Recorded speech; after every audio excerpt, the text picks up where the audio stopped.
I respect the official notebook. Well, I'm going to be honest. You start appreciating things a little bit, like things you wouldn't normally appreciate, like a fine leather-bound notebook.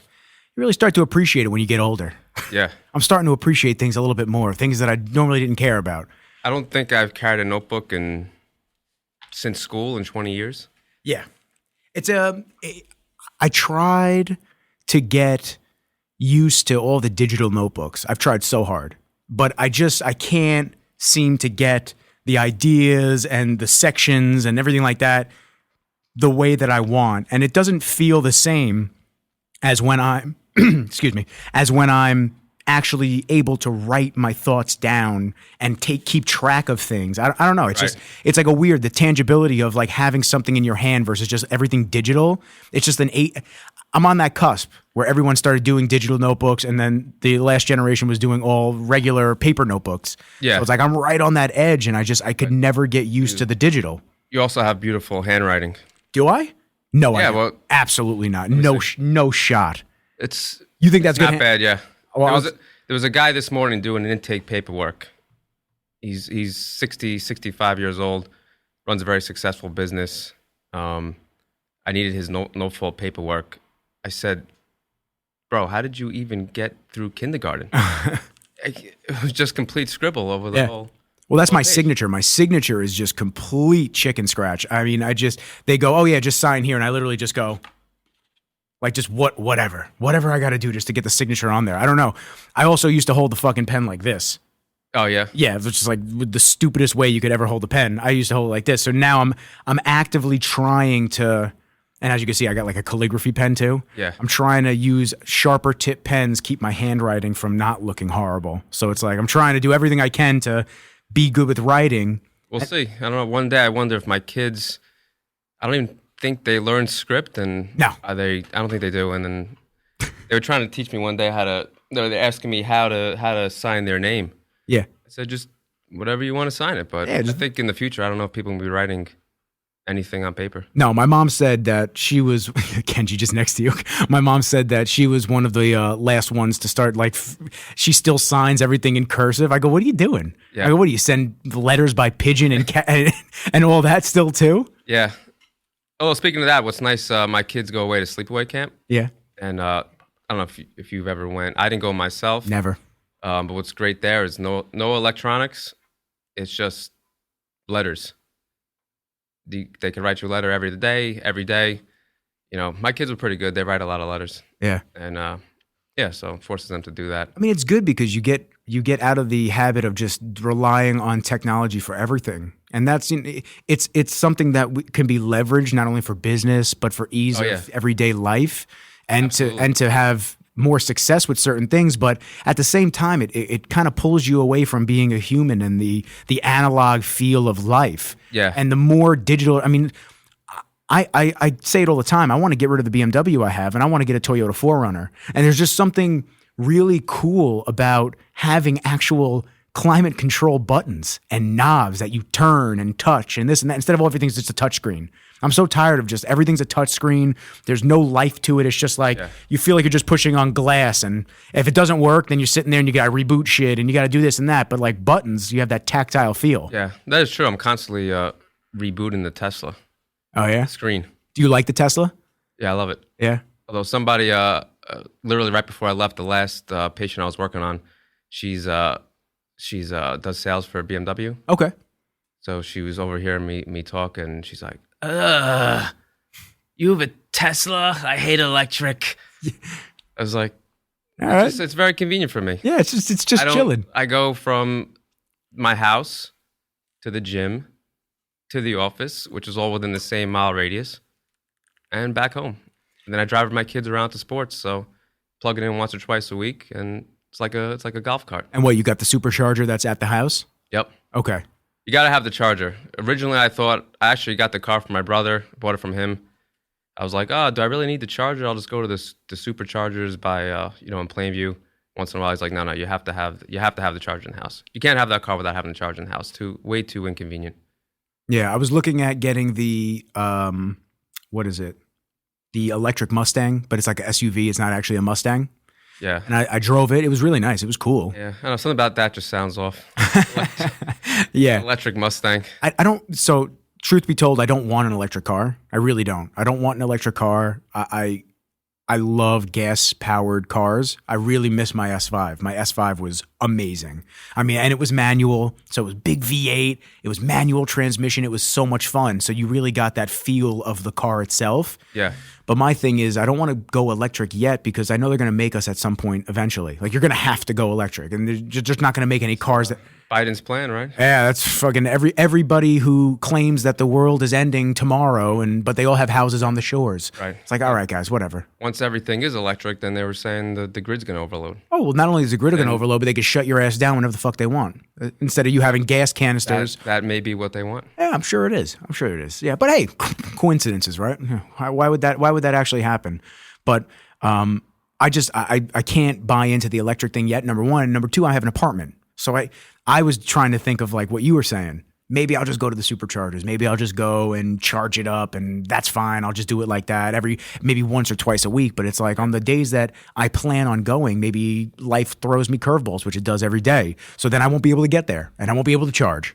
Yeah, every once in a while I'll forget that I have to actually drive somewhere more than like 5-10 minutes, and I'll forget to charge the night before, and then it's like, uh-oh. Start sweating. Yeah, it's either I'm cutting it close or I have to go to the superchargers.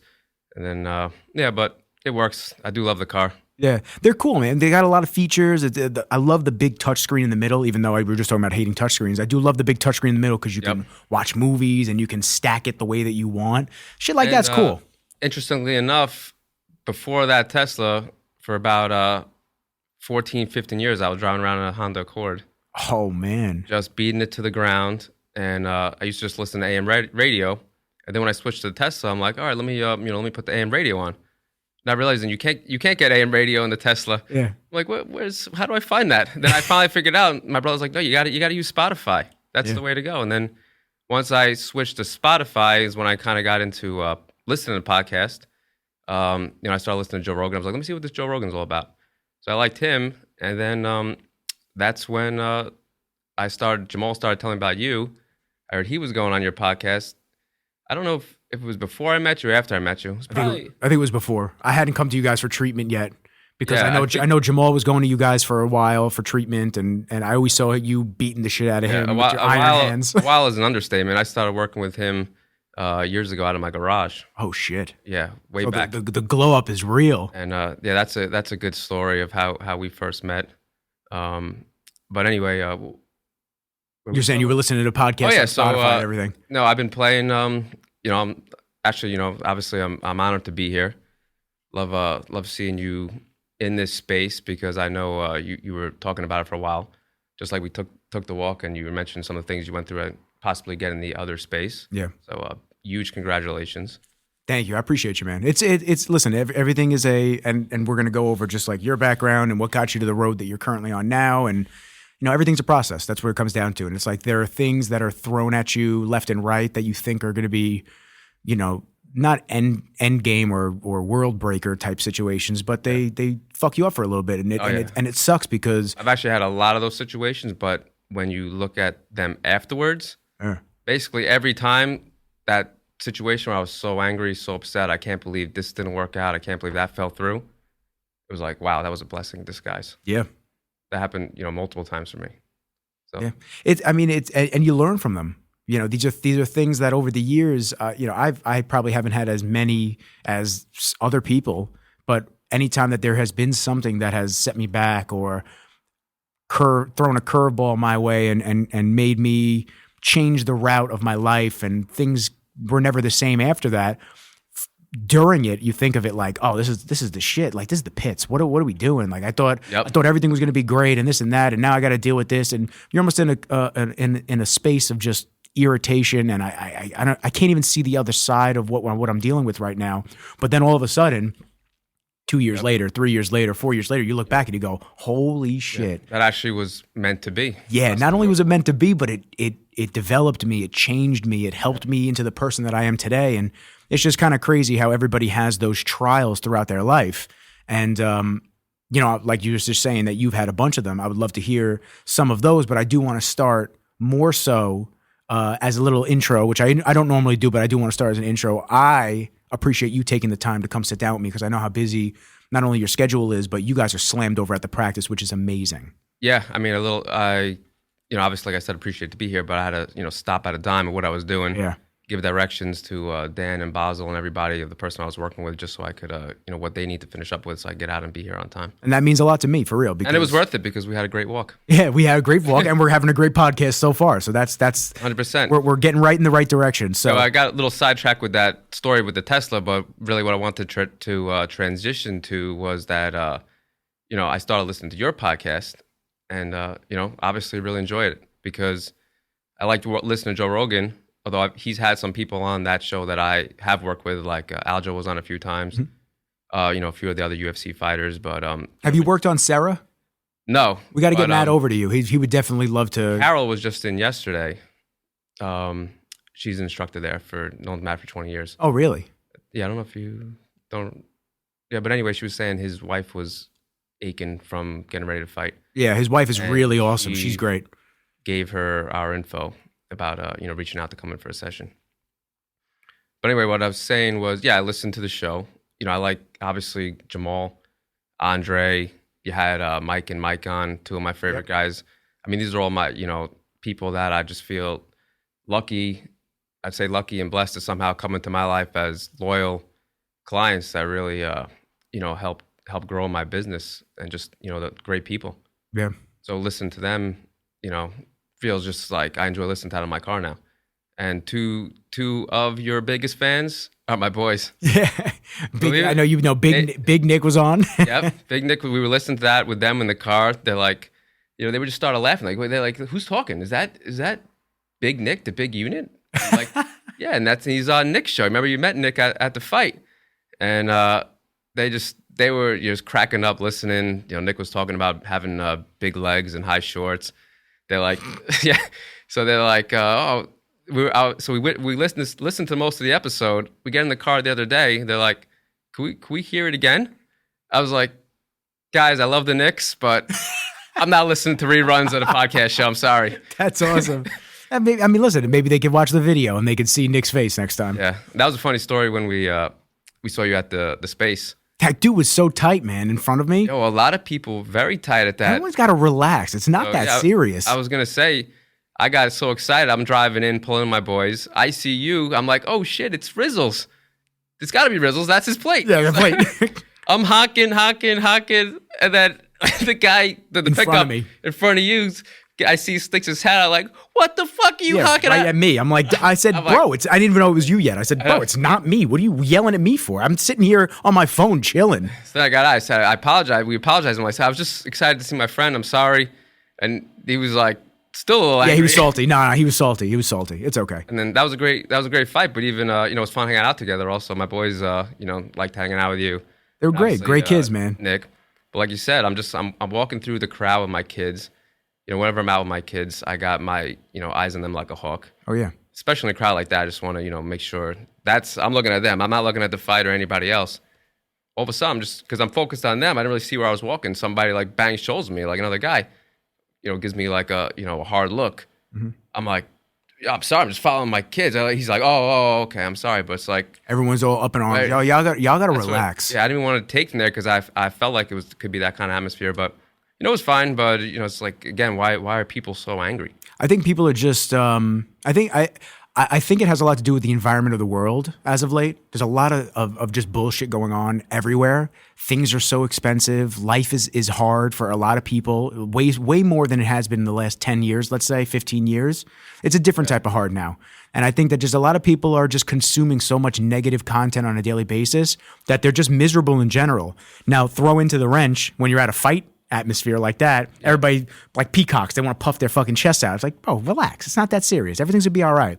Yep. I had a kid yesterday. I get into shit in Huntington. I'm like the village friend. Everybody says hi to me and Kenji. We're like, hey, like I love everybody in town. Yeah. So it's like I'm walking down New York Ave, and it's just like this heavyset kid in a hoodie. You could just tell he's like he just looks like he's just looking for a problem. And I'm walking with Kenji. Kenji's sniffing the tree, whatever. And he's behind us. He's probably about 20 yards behind us, 15 yards behind us. And he starts going, hey, you. Don't you walk away from me. Don't walk away from me. He's going like that. And I'm looking around. There's really nobody near us. Yeah. So I'm looking around like, is he talking to me? This guy's talking to me. What is he saying? Like, I'm looking at Kenji. Kenji's not even paying any attention. So then I look back at him, and he looks like right through me. I'm like, whatever. So I turn around, and he just goes again. Hey, you. You. Fucking walk away from me. Fucking walk away from me. So I turn around, and he like is right near me now. So I turn around to him, and I go, talking to me? Like, just like that. No, not a negative tone, nothing. I just, very neutral. I just said, you talking to me? Like, maybe he is, maybe he isn't. And he looks at me, looks me up and down. He goes, talking to my friend over there. He goes, the fuck? Right in my face. And I just look at him and I just go, it's not even worth it, man. Like, what am I going to say to this fucking kid? Well, I'm going to say something back to him. Then we're going to get involved. Like, he's not even worth me wasting my breath on somebody like that. So he just, and then he kept walking. And then as he's walking, he goes, you got motherfuckers thinking that I'm talking to them. I'm telling you, his boy was so far down the block. The way that he was saying it, he would have never heard anyway. So he was being a douche. He was trying to see what if I was going to say something to him, because he was trying to just like say something to me but not, and then be able to blame it like he was talking to his friend. People are just assholes. You at least you came back and like, you're Robert De Niro. You talking to me? Yeah, I was just like, I would have just kept. Well, I got no. That's what I did. Well, I asked him. I said, "Are you talking to me?" And then he's like, "The fuck? No, I'm talking to my friend." I go, "Okay." Yeah, and I just kept walking. Whatever. Like, what's gonna happen? Like, Kenji's gonna bite his leg. I'm gonna beat the shit out of this guy on the street, and then I got to deal with legal ramifications because Buddy's an asshole. I'd rather just ignore those people. Even the guy in the truck in front of us. I'm not beeping at you, bro. Relax. It's not that serious. What, we gonna throw fists because somebody beeped at you? Yeah. Get a smaller truck, asshole, if you don't know how to drive it. It's okay. We're gonna get through it. He couldn't park. No, he couldn't park for shit. Somebody's got to, that's what they got to start doing. They got to start giving lessons. If you buy a pickup truck and you're, you've never had one before, we need to teach you not only how to back that thing in, but to be able to pull into a spot effectively, so you don't look like an asshole like that. But people are just like you're saying. People are mad. It's the climate of the world. Everyone's just got to just. Yeah. Just relax, man. It's not that serious. We're all gonna get through it. Have a cold. Actually, don't have a cold brew because that's caffeine. You get people even more crazy. Just everybody caffeinated and angry. You're drinking the cold brew. I know you're not drinking any booze. Not drinking any booze. No, not since March. I'm a fan. I listen. I know. I know what's going on. Not since March. I feel really good that I haven't. And especially going through like not mental illness hurdles, but just mentality wise, with business and just being an entrepreneur, you just deal with the waves of just emotions. So it's like, especially not having any alcohol and not having any drugs, not doing anything like that, and just honing all of my extra free time into jujitsu and weight training. I mean, I couldn't even imagine if I was drinking, because that just makes you even more upset at life and everything like that. So I just want to be able to just a distraction. Yeah, even keeled. I mean, I don't know. Do you drink at all? I do. Yeah. I mean, generally, well, at nighttime I'll have a little bit of bourbon. That's what I like. But a little nightcap. That's it. That was considered nightcap. Yeah, I drink that and just pass out. Yeah. Somebody said I was in the sauna this morning at Lifetime, and one of the guys is like, just they, pretty much know a lot of people at Lifetime. They all know what I do. They know about the business, the physical therapy. They're like, he was saying how, he pays for a Lifetime through his firm. I guess, he works for either a big law firm or finance firm in the city. So just to get under his skin, I was like, oh, must be nice. Must be nice to have that big fancy job and packages and everything you get. He's like, oh, look who's talking. You got self-employed. That must be nice. And he's going on. And he's like, you could do whatever you want. And he's trying to just get back at me. And then he's like, but in all seriousness, I know, I respect the fact that you employ people, you give people jobs. That's saying something. That's something to be proud of. He's like, he's like, I don't know, going to sleep at night, just with that kind of stress that, if you mess up or something happens and that, nobody's getting paid. And I was like, well, yes, that's true. But also that's why I drink. So I take a couple slugs every night. Take a slug, 9:30, 9 o'clock, then I'm out. And I don't think about those things. It's interesting because I'm at that point where I'm about to try to start looking to take on some people to help out with some of the business, because I have a lot of business right now. Just from looking at this setup, I would say that would be smart. Yeah. And it helps, man, because I can't be everywhere at once. I can't be everywhere and edit at the same time. And I've always enjoyed coaching people up, but I just want to coach the right people up.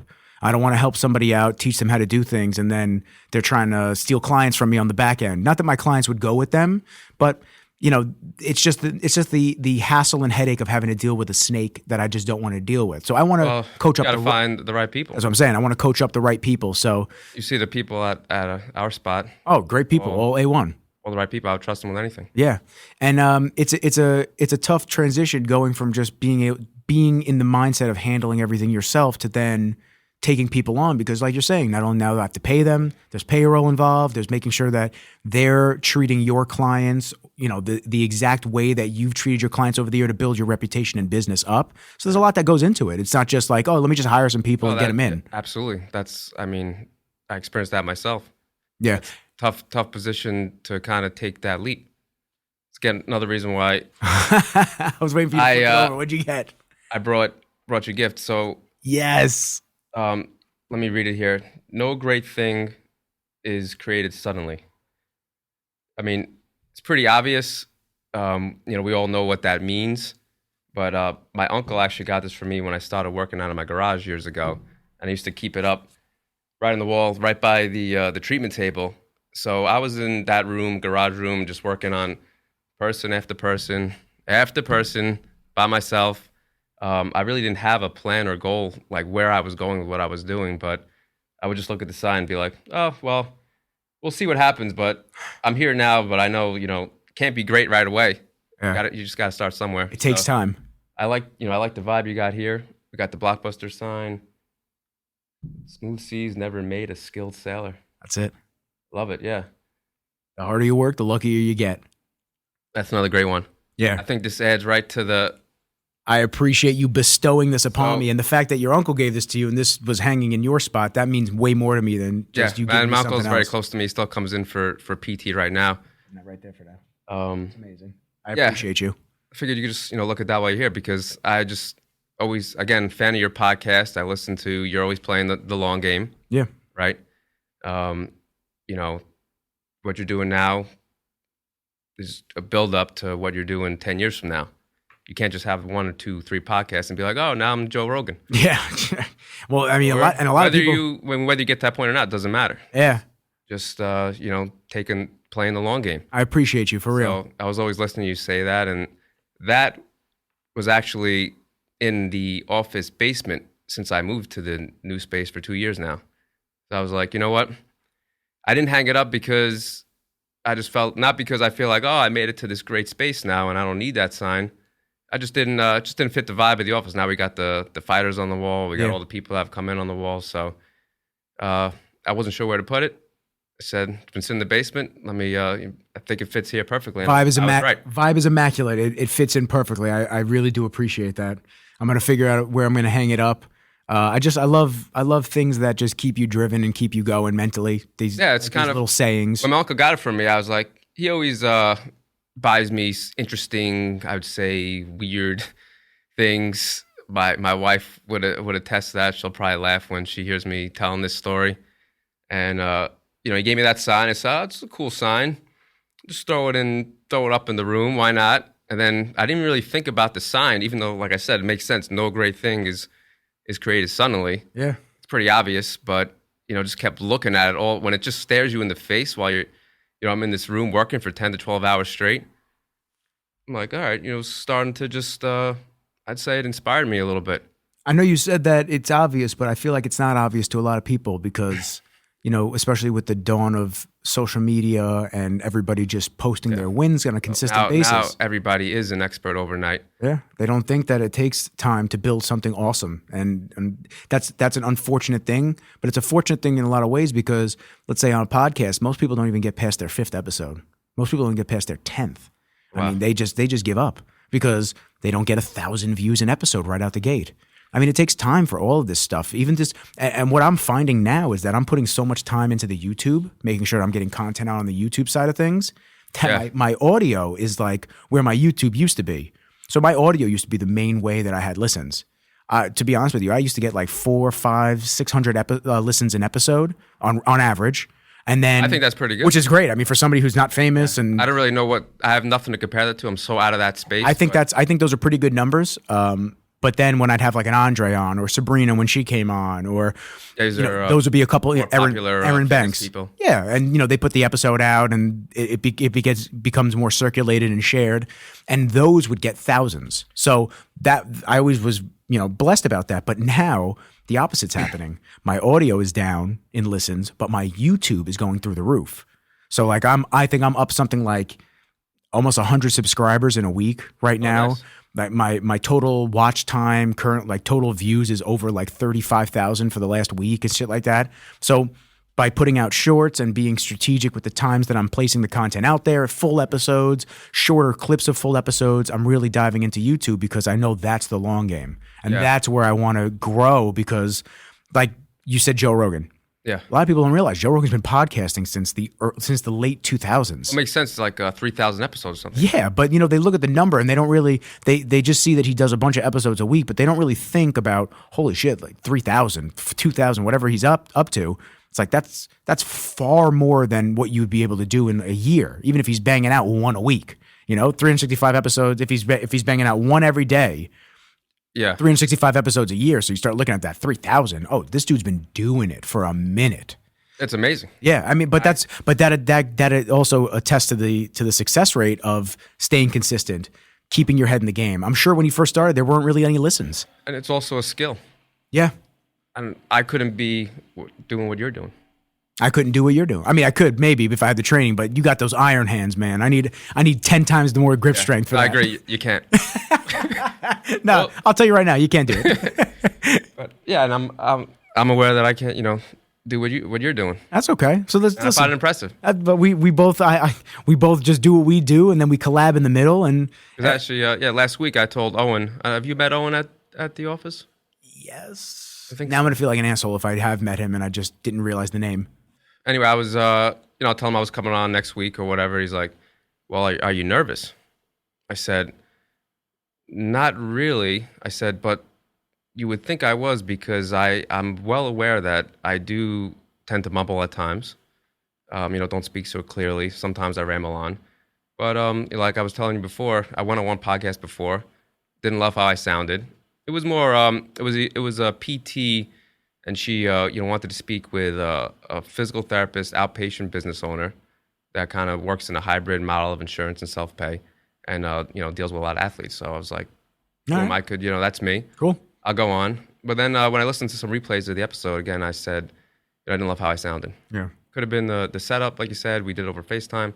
But now, I got another chance at it. Yeah, listen, virtual ones are tough because you don't get to look at the person directly in the eye. You don't get to like have the microphone right in front of you where it sounds crystal clear. I mean, this setup alone is This is a couple $1,000 worth of at least at the minimum in setup quality. So, but there's way more intimate. yeah, that's. I was gonna light candles. You don't have the roses left over? No, I don't have the roses that Nick brought me. He was awesome, man. He showed up. I went, those are not for me. Stop it. Yeah, I absolutely love that kid. He's really a heart of gold, man. He messaged me last night because I got another stripe on the white belt. He was like, dude, I'm so happy for you, this and that. I said, I appreciate you, bro. Little baby steps in the right direction. Yeah, I'll tell you a quick story about him. He and I know he's going to be listening. Shout out to Nick. Shout out, Nick. Yeah, the big unit. Yeah. Dr. Big Unit. Dr. Big Unit, whose shorts just ride up so high. Yeah, so these shirt, actually, another gift I brought you is the office shirt. Fire. Love it. You didn't have one, did you? Haven't had one. Nope. I brought you a large because you're looking lean. Oh, thank you. I'm wearing a medium myself. Oh, listen, man. No, this is actually a large too. No, it's not. Mine? No, it is. No, he goes, I'll show you the tag. I'll show you the tag. I do wear a large. Oh, you got the physique that you go wear a medium. Yeah, no, a lot of times the medium's just way too tight. I mean, that's what I'm saying. Yeah, I don't want to be that tight. We'll get a couple more views if you rock the medium. I'll just take the shirt off. Yeah, that's what I'm saying. Just like midway through the episode, if somebody skims through it, all of a sudden you're just shirtless. What the fuck happened? We got to go back.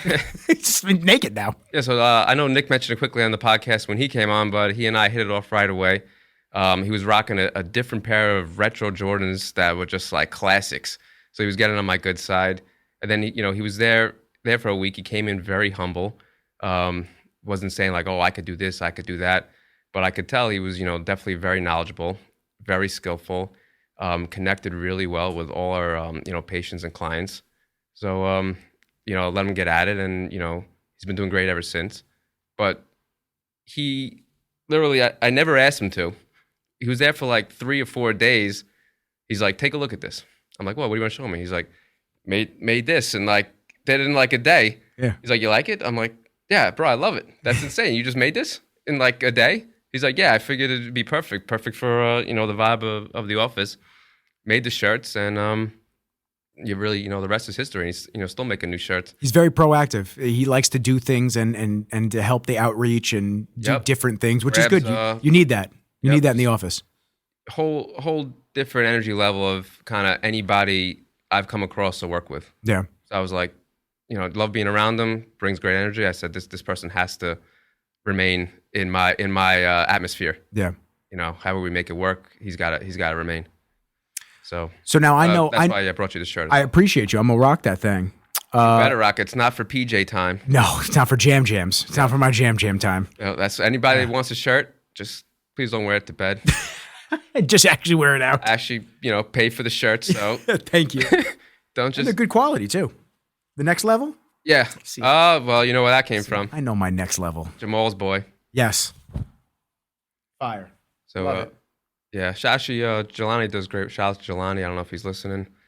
He's one of. I don't know if you know Jelani. I don't know him. Okay, he made. I've heard of him though. He made the shirts. He also made that giant Michael Jackson picture that we have up in the kind of rafters of the office. I haven't seen it. I have to look. Yeah, I have to. No, I'm It usually was- getting. when you were on that table- I'm usually getting beat on face down. Pause. I'm usually getting beat on, so I don't. I'm gonna text you a picture of it. You're gonna say, "How did I miss this thing?" Yeah, send it to me. But yeah, he made that for me. That's like the only non-sports kind of item hanging in the office. People walk in, they're like, "How does this fit the vibe at all?" I said, "I like Yeah, Michael you dig Jackson." it. Fuck it. Yeah, and it's brought some good colors, and yeah, it doesn't fit, but I like it, so deal with it. They're like, "Why do you have the pedophile looking at me while?" Jesus Christ. Like some people just getting angry. I was like, Him, son. just, All right, relax. What, are you more of a Prince guy? I like MJ. I don't know. Just leave it alone. But he made that for me. As well as I'll have to take a look. You'll have to send me a picture. So now I have Nick's background locked up tight. What is Dr. Scott's background? How'd you get started? Yeah, so I mean, obviously, I'm old compared to Don't listen to him. No, he's not. a lot of other people, but been 41, going on 42, coming up. So I've been doing it for 20 years, pretty much. Went away to school at GW in Washington D.C. Oh, that's cool. How'd you like DC? It was amazing, Yeah. great experience. I always say I would do anything to trade back, have one weekend of that type of freedom in my life where sole responsibility is to kind of study, hang out with friends, do whatever you want. It's nice when you don't have as many responsibilities as current day. Yeah, current day responsibilities take up every minute of my day. Yeah. But yeah, I had a great experience there. I started off, I wasn't really sure what I wanted to do, whether it was business, liberal arts, go to law school.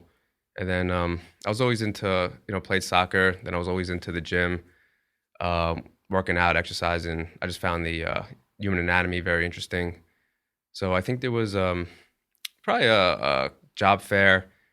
There was started learning about physical therapy at the job fair and what that would entail. And but it sounded like a good way to make money. So I switched my major to exercise science and graduated in 2004. Applied to PT school at New York Tech. So I came back home to go to PT school at home so I could stay at home because that PT school very expensive. Yeah. Way more expensive today than it was back then. What was expensive back then? I think I borrowed $65,000 For the whole thing of school? Yeah, Oh, wow. a low interest rate. So I'm still paying it off, believe it or not. I may still be paying a little bit while I'm paying for my own kids' college. But But can I bundle this in? yeah, it's somewhat. It's somewhat what was, I would say, back then. The return on investment ratio was still pretty good. Where school costs you X, but you could get X salary. Where unfortunately for today's younger people, school costs way more. I'd say 2, 3, 4 times the amount, and the salary, unfortunately, stagnant. Yeah. Well, inflation will just keep going up and people's wages will not. So it's weird how when you start saying I need to charge more for X amount because everybody else said, oh, no, why would you charge more? Everything costs more, man. So, the hell? Yeah. And unfortunately, the main reasons, I mean, there's a whole other topic. Yeah. But the main reason why PT salaries stayed stagnant over the past 15, 20 years because let's just say Blue Cross Blue Shield, one of the biggest one of the biggest insurance companies in the country. So one of the most popular insurances. 15 years ago, when you build that insurance in network physical therapy, you were getting $60 flat for the session. Now, 15 years ago, maybe that doesn't sound too bad. Today, build that same insurance in network in New York, flat, $60. So they haven't updated that. Nope. Is there any now they've updated? Now, I'm sure other areas of. Yeah, I think other areas might get a little more. Well, actually, I know they do get a little more. If you're hospital based, because you're so big, you could command a little more. But as a small, business owner and private PT practices, they're like, all right, you don't like that, don't take it. So now is that your choice then in business to not take insurance? We take it out of network. So okay. If you do have the out of network benefits, you could get reimbursed partial for the session. But yeah, obviously you see what we do there. If we're getting paid $60, consistently from every person coming in, we would not stay in business. Yeah, you wouldn't have it. Yeah. I mean, you guys take the time, which is nice because there's a lot of spots that don't do that. Yeah, because they're taking all the in-network insurances. Yeah. Again, that's why 4-6 people an hour have to be flooded in the gates like, a meat market. Yeah. And it's tough because, you go there, you're not feeling well. You want to get a little TLC. And I've told you before, I've gone to people and I like working with certain people, but it's just they don't spend the time with you. So it's almost like you tell them, hey, this is hurting on me. Okay, and 5 minutes they work on you this and then they're like, okay, great, we'll see you. And it's like no, like okay, that was bad, but I also have this going on. Yeah. Why are you rushing out? Like why are you running out? Just waited an hour to get into your office. Like why am I still Why do I have to get rushed out 5 minutes just because you took too many clients to come into this one space? Yeah, and then people get a bad taste of physical therapy, which I'm constantly explaining. People say, oh, I've tried physical therapy, it's a waste of time. I say, well, what did you do? Oh, well, they gave me the hot pack, the stimulation, and then they showed me some stretches and they put me in a room where I was doing some bands. I was like, okay, well, you didn't have PT, you didn't have physical therapy. Yeah. I'm constantly explaining that, and unfortunately, what we do is way different. We don't like rushing people. In fact, sometimes we spend too much time with people because they're like, I didn't realize you were going to keep me here this long. I got to get out of here. I was like, oh, I was just going to show you like this movement to correct yourself, to help with this problem. Like, oh, no, next time. Yeah. Well, do you find that people don't like the movements anyway, the stretching and the movements? Do they do them when they get home? Because I don't. Yeah, you're honest about it. I'm honest. Most people, some people do, some people don't. Yeah. I always say, don't lie to me. No, I say no. Be honest. I didn't do them. Yeah. I never did them. Men don't lie to other men. Yeah. I usually go, our relationship wasn't ever built on lies. I never did it. I'll just let you know. Even Marina, when I go to see Marina for certain things, it's like, I know she said that you guys were talking about some collab type stuff, which would be cool. She was in yesterday. I'm actually, how far is she from here? Very, very close. She's down the road. All right, I'm going to try to shoot over after. That's what she said. I saw her at nice. class this morning at 11. Oh, really? At 10 o'clock, yeah. Nice. So, that sometimes she'll go to me. She'll be like, all right, Nick, if I hurt myself during jiu-jitsu and I just saw her real quick, she just goes, okay, Nick, go home, ice this, blah, blah, blah. Okay, cool. I just get home. I go look at for the ice and stuff like that. I go, fuck this. I'm not doing this. Yeah. I just lay down and then she'll hit me up. Did you ice it? No. She knows you too well. Yeah, so I can't lie. I go, no, I didn't ice it. Yeah. So, but what I mentioned about that in-network stuff, that's actually, when I was working for other places, that was the only way it was done. The places I worked at, nobody was paying out of pocket because they would never pay out of pocket for, to have that type of experience, just being rushed and in a room. And, I went to New York Tech and we got a little distracted. Mm-hmm. Graduated from there. And this is something I tell young people that I kind of regret a little bit. Basically, I was so excited to finally graduate from graduate school because that's I know Nick explained it, 7-year program. I was just in school for 3 years. I was watching my friends, move out to apartments, make money, XYZ, do this, do that. And, I was like, I want to start making money. I graduated. Within 2 weeks, I started working. Within, a week after that, a couple weeks after that, I started working, 2 jobs. I was like, I'm going to work my full-time job. I'm gonna do some extra work on the side because I just want to, try to grind and hustle and learn as much as I can and, make as much money as I can. But I really never took that time off to just, relax, work a normal schedule. Didn't really need to work 50, 60 hours. But, at that time I wanted to buy a house when I was young. I wanted to rent out the house. So I'm just motivated to constantly hustle and grind. and never got a chance to take that. Oh, I'll travel to Amsterdam or go to the Caribbean, trips here and there a few times a year. Really never got to do any of that. And then I graduated in 2007. 2008, I met my wife. So life just kind of kept unrolling it pretty quickly for you in succession. Then which I don't regret any of this, but we got married fast, and we had my oldest son pretty fast. So and then we got the house, had the house pretty fast from working and saving the money.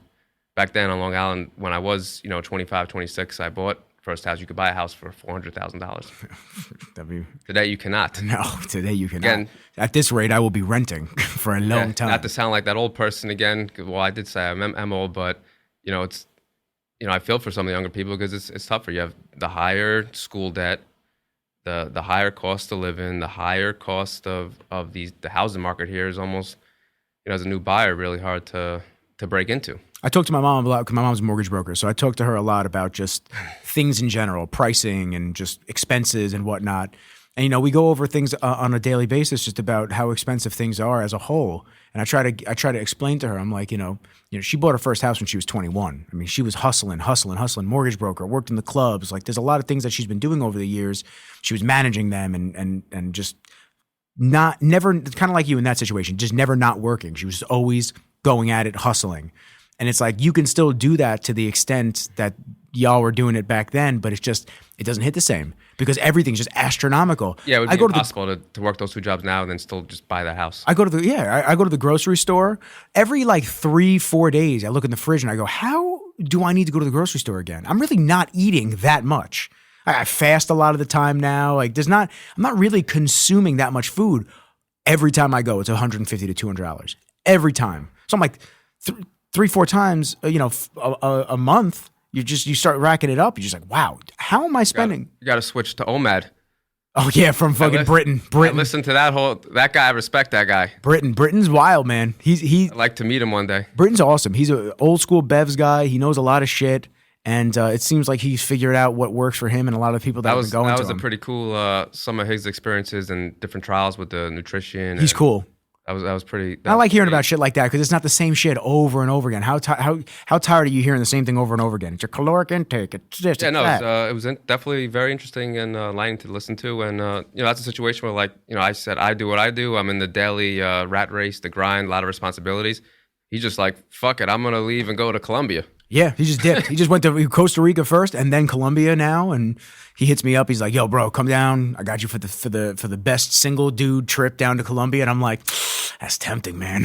That's very tempting to go down to Colombia." But yeah, well, you're wrapped up with this, but that again, like what I was just saying, I would take advantage of those opportunities while you can. Yeah, and I was talking to my mom earlier today about it because we were talking about traveling and different things. And when I can't, obviously for people that are watching, Kenji is here. He's laying at my feet right now. But I said, whatever I wind up being with Kenji, because obviously he has epilepsy and all this stuff. It's like whether he lives 15 years, whether he lives he's gonna be 4 this December, whether he lives a year left. Like, you just got to enjoy him for what he is. But after this, that's my last dog for a long time because the commitment. Oh yeah, you can't leave the dog. It's so difficult, man. It's so difficult. And there's a lot of things that I want to be able to do, like traveling, going to specific classes at Sarah's and this and that. And the timing of his pills are every 12 hours. And if I'm going to be out at X amount of time, my mom and I need to start coordinating because I don't have a girlfriend to help out, and he doesn't trust other people to touch his mouth if they have to give him pills. It's all you. It's all us. I mean, the dogs are tough. If I didn't have my mom, I'd be so royally screwed because she helps out with everything. So it's like traveling for work, traveling for leisure and pleasure. Everything has to be coordinated with her and her life as well because I need him to be able to be watched. Yep. And because he's not fixed and because he eats raw, these places that and because of his pill schedule, a lot of boarding places won't take him. So there's a lot of things that go into it. So, my advice. Guess you're not going to Colombia after all. I mean, I can. I just have to coordinate with my mom, make sure she can watch him. Sounds tough. It is. It's really tough. And listen, you have kids. You understand. My wife and I are both big dog lovers. I had a mini dachshund. She had a mini poodle growing up, and my parents have 2 mini dachshunds. They were my brothers, but now they have them. I love those dogs, but the kids want a dog. I'm like, we cannot add. That's not happen. Yeah, it's not add another responsibility. It's like having another kid. It's a lifelong commitment. And what's difficult about it is, when Kenji got sick, his breeder had hit me up. We were talking back and forth a lot just about what was going on with him and this and that. And she said a bunch of times to me, if you ever feel the need, like you can't handle the schedule anymore, this and that, I will always take him back. And I'm just like, I can't fucking bring him back. That's my man.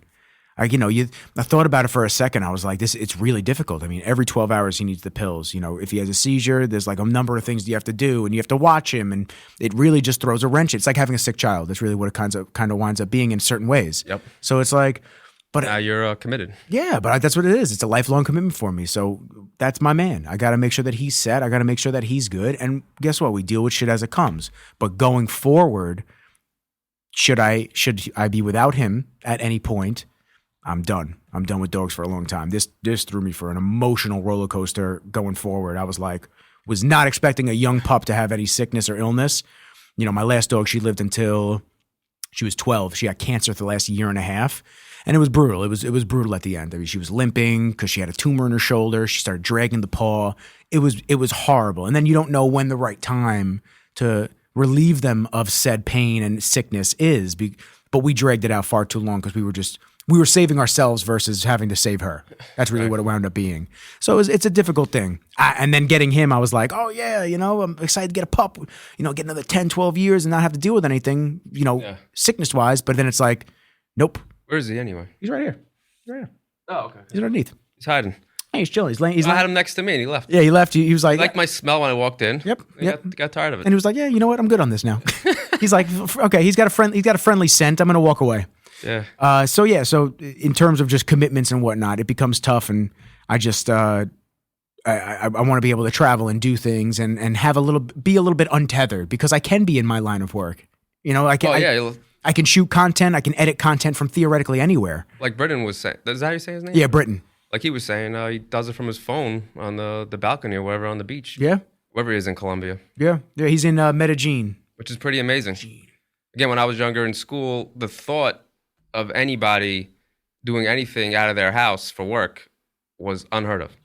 Really?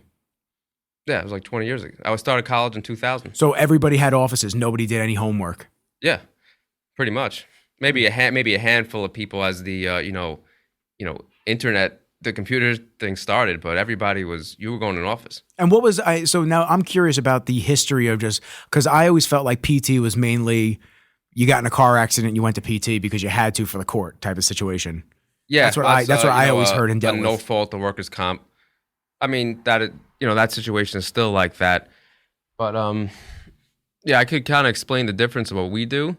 In terms of, you're going to, generic in-network PT office.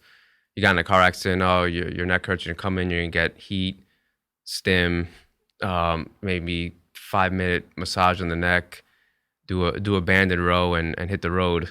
And, your lawyer tells you to do that 3 times a week because, you keep appearances up. Yeah, it's got to look good for the case. It's pretty interesting that no fault and workers' comp people never get better. But... somehow people, when they're paying out of pocket, they get better pretty quickly. Yeah.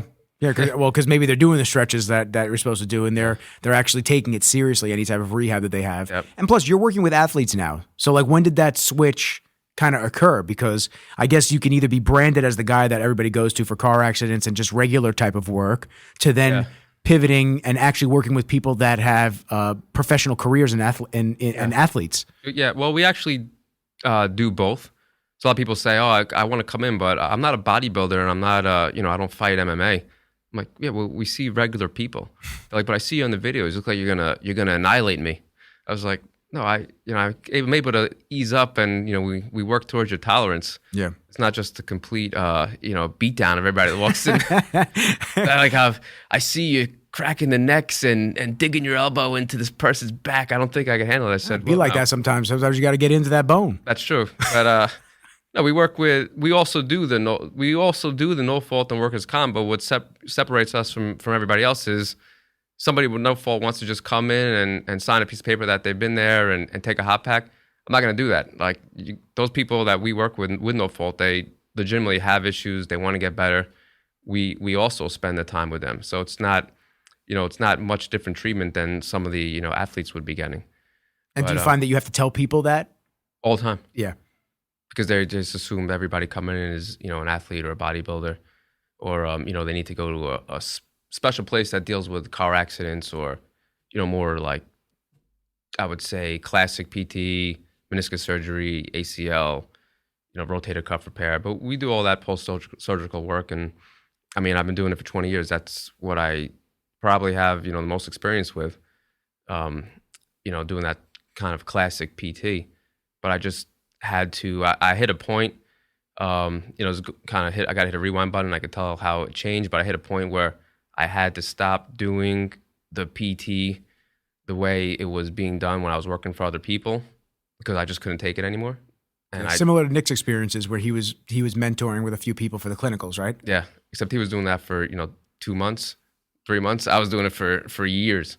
Yeah. And again, it was because I was in that rat race with a lot of bills, lots of expenses. So when you're kind of going, I'm not going to get dramatic. 'Cause I was check to check, but just had a be real about it. I mean, yeah, if that's the case, then that's the case. I mean, we had a little more than check to check, but like you have the kids, you have the house, you have the mortgage, you have all types of expenses. Can't just be like, oh well, I don't like doing PT this way, so now I decide I'm gonna just do nothing. Yeah, you gotta use the bills remain. So and that's what you're classically trained in, and you had to kind of bite the bullet for a little while. I bit the bullet for a while to the point where, rewind. I graduated New York Tech. I was working for neurosurgeons for the first 5 years. It was a great job. I was gonna say, what was that like? That was great. They did a lot of we did a lot of necks, backs, traumatic brain injury. I got a lot of great experiences. I worked with these were world renowned brain surgeons, physicians, all great guys. The PT, the physical therapy side, which I was kind of always figured it may be an issue at some point. We were not very busy. It was in Great Neck. They also had an MRI machine. They had a lot of, they wanted to keep the PT in-house. They wanted quality rehab, or at least I thought they wanted quality rehab, for the patients that had surgery so they get the time, one-on-one time. And then their group, physician group, they added more physicians. The main doctor who started it, he brought on a board. So they were getting bigger. We were still we had the PT, but they weren't, a lot of the doctors weren't thinking of us, sending us their own patients for whatever reason. So we were working on, 10 people a day and not very busy, but, had a great, relationship with the people I work with, the patients, clients coming in. And everybody, there was some rumors that, it's getting, there's talk that they may shut it down because we're just not making the money. But I always thought, they liked having us. They wanted, good experience for their patients to be able to go to their own rehab. And they had a big, had a big Christmas party. I'm like, I'm not worried. They just spent like $100,000 on a big Christmas party. They're not going to get rid of the PT. 2 weeks later, they call us into, the board meeting with the, lawyers sitting down. Everybody went one by one. They're like, bad news, basically. We're shutting down the PT. Great. So at that time, I was, had the 6-month-old baby, had the house, with the bills. So, it was kind of a rude awakening. Like my first kind of awakening where I realized I have to be kind of in control of my own destiny. But also at that same time, I needed to have a job. So started looking for jobs. This is like probably 2011 or something. And I'm looking around Long Island, didn't see anything. And then there was a job in Forest Hills, Queens. My wife's like, I'm like, I'm not driving to, Forest Hills. That's ridiculous. My wife's like, what the hell are you talking about? you gotta get a job. You gotta start making, get back to making money. So I took that job, and actually, I really, I liked it. So that was a multidisciplinary office. Worked for a medical doctor. There was chiropractors. There was physician assistant. They were doing trigger point injections. Got exposure to a lot of different things. The only issue with that job was I was basically working 14-hour days and working on close to 40 people a day. So I like the people I work with, but there was literally no time to do much of anything with anybody other than a quick, couple-minute massage, quick stretch, call over the physician assistant, give a trigger point, because that they kind of wanted you to do with everybody because they make the most money on that. And so it was like an upsell. Yeah. Well, they were just billing the insurance for it. Yeah. That was also all, kind of insurance based. So I realized I was doing that for about a year and a half, 2 years. And then, my son was, year and a half, 2 years old at the time. And I was basically, I'd date a lot of days just not even seeing him, which that became, a problem for me. I just couldn't, I wanted to make the money, but at the same time, I couldn't justify that. Just there's no point. What's the point of making the money if you can't even see your kid? There's a lot of people that don't care about that. There's a lot of people that. Oh, that's true. Yeah. But a lot of people that don't care about that. The guys that I used to deal with in the Hamptons, I used to sell the home audio video systems in the Hamptons, and it'd be the wife and the kids out there all the time. Oh yeah. And I'd be like, I'd go to the guys that I was with. I'd be like, "Where's the husband?" Yeah. Because this is he's paying for all this. It's his house. He's not out here hanging out. And they're like, "No, he's 24/7. He's behind the computer, doing financial trading and this and that." I go, "What kind of fucking life is that, man? That's what you want to do?" Not worth it. Is that really worth the house, the fat cars, stuff like that, where you just all you do is just you're in your office by yourself and your family gets to experience everything that you're providing for them? It's like, okay, that's maybe a good feeling because you're able to give them this, but you don't get any type of connection with them. That's horrible. Nah. And then I'm, fortunate. My wife, she always said she wanted me home. She's like, "You need to stop working at 3, 4 o'clock. We could be home together with the kids. Gotta get home. Gotta figure out how that happens." I said, "Yeah, you're right." So again, I left that job. Actually found something closer to home in Bethpage. At first, I interviewed for the job, and they wanted to bring me on, but they wanted me to work. Same thing, like, "Oh, come in at 10, 12, 11, 12 o'clock, but we need you till like 8 o'clock." I was like, well, that doesn't change anything for me. Then I might as well just keep my job that I have now if I'm not gonna be able to get home sooner. So then I don't know what happened over there, but somebody else left, and then they called me again. "Oh, you're able to still thinking about making a transition and work for us?" And I said, "Yeah, you able to change my schedule?" And they're like, "Yeah, you come in, do 7:30 to 3:30, 7 to 3, and you're good." I was like, beautiful. So took that job. It was a good job, outpatient. Unfortunately, I would call it a mill type office where everybody was in network insurance. They were trying to do 100 people a day. Just a rat race of person after person after person. And at a time I did like it. I appreciate, in case any of those people listen now, it's nothing personal. Appreciate the job. There was some great PTs there. My boss, the owner, was a great guy.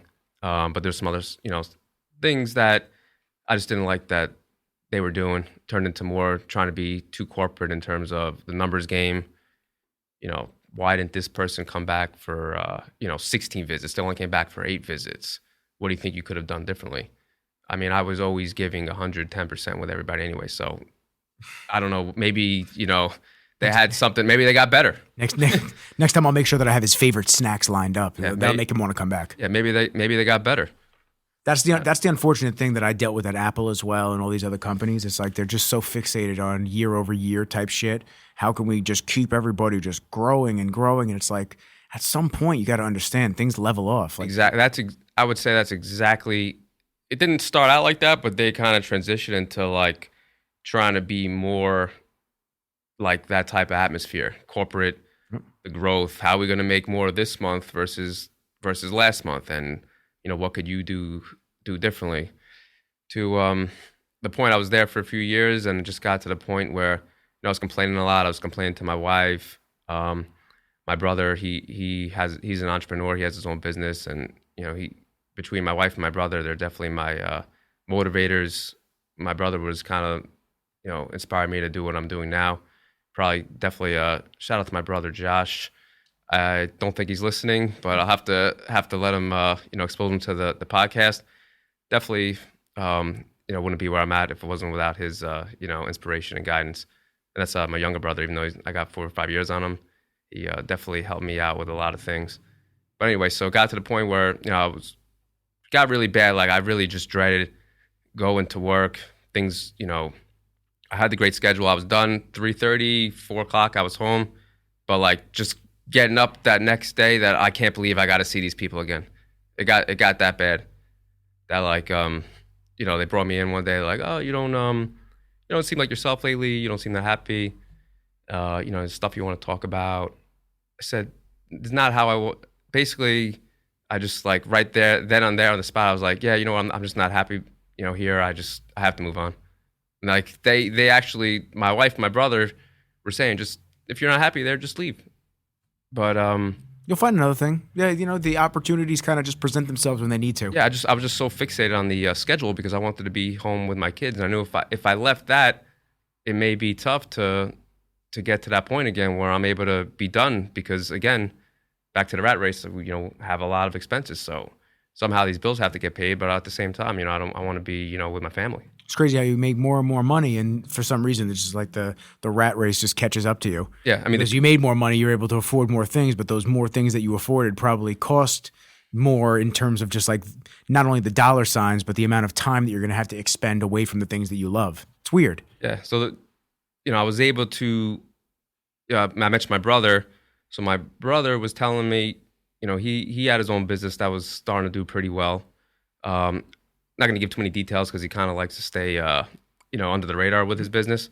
But it's a shipping business, cool, shipping out a lot of products. So he's like, just stop. If you're not happy doing what you're doing, just come work for me. Help me out. I could use the help. So he had that. I had that in the back of my head. My wife was saying the same thing. Just, if you're not, you're that miserable there, what's the big deal? Just you'll figure it out. So when they said that to me, and I was like, I'm tired of all these, emotional conversations at work. I just want to work with people. I want to do what I do best.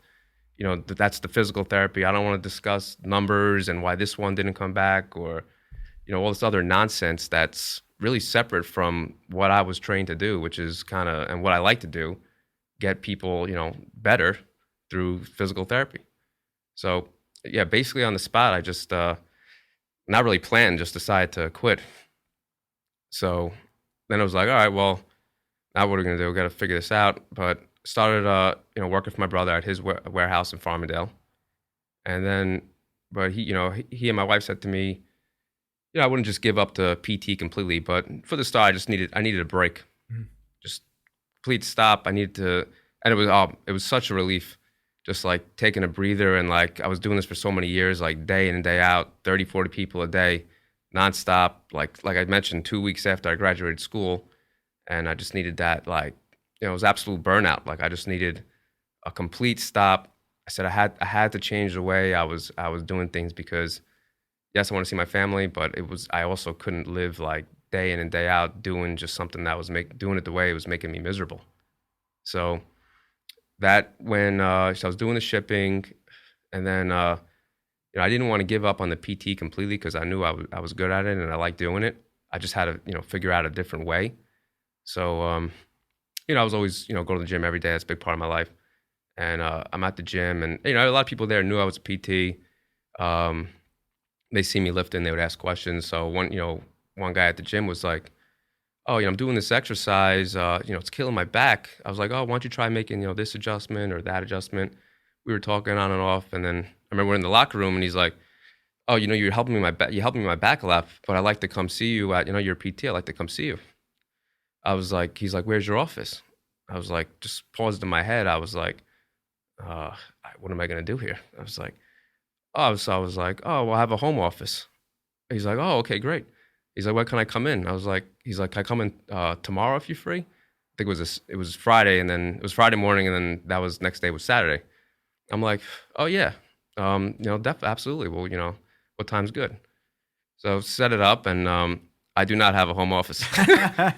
Impromptu business entry. But I did have a double car garage at the house, and we used one room was turned into a guest room for my in-laws, but it was packed with like queen size bed, dresser, shit everywhere.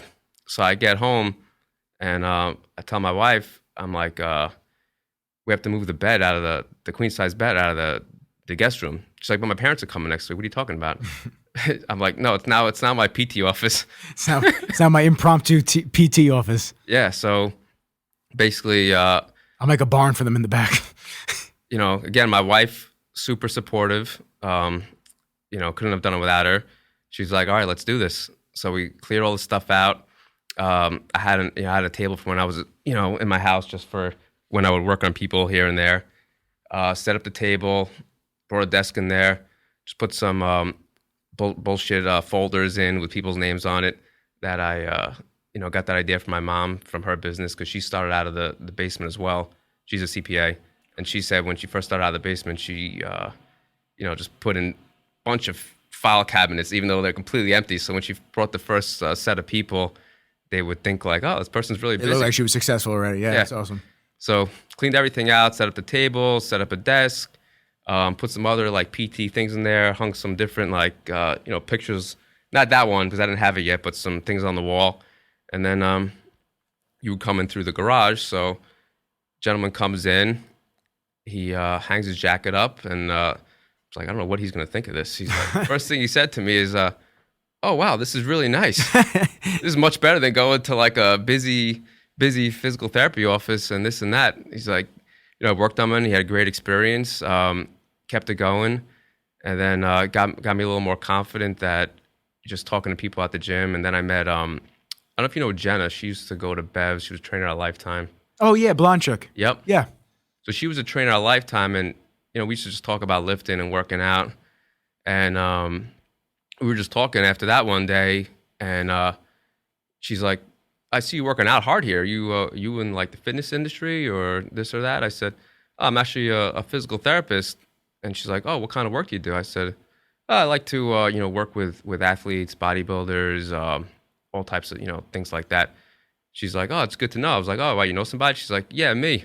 I'm competing on my first competition, and I could definitely use that weekly type of work because my quads, my back, whatever it is, everything was killing me. So she was doing her first competition. She was really motivated into it. And she's, Jen's a great person. She was, another good inspiration to me. Somebody that I felt lucky that, she was one of my first clients. I was, started with her, working with her week after week. Then she was, obviously happy with the services I was doing. She started telling other people at the gym. And word of mouth, man. Yeah. That's how it starts. Spread like wildfire at Bev's with Dara and Louis, some of my original clients. And then let me ask you this. What were some of the things that you saw that you could improve in the field than starting on your own and doing it out of your not only just making it easier for people to just come in a more relaxed environment?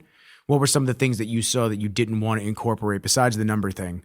Yeah. So treatment wise. When I was in the garage, it was hard to make. I mean, it was all me. So, I was spending the time with people.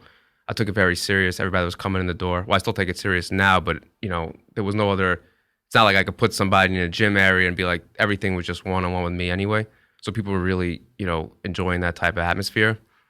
And, basically I was trying to do the opposite of everything I did at my previous jobs. Yeah.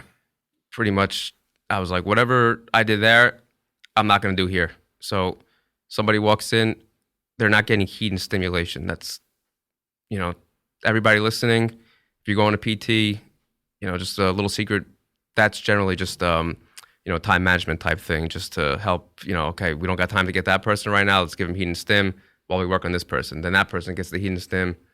I mean, that's really, feels good, but if you're limited with time, that time could be utilized so much more towards exercise or the manual therapy, especially if somebody's on a time constraint. And that's what you found, the manual therapy is probably the best way to treat a lot of the issues that people come in with? Yeah, so I was kind of really, because of the small space, I couldn't just use fancy machines or, do other fancy modalities with people. It was all just me, just my hands.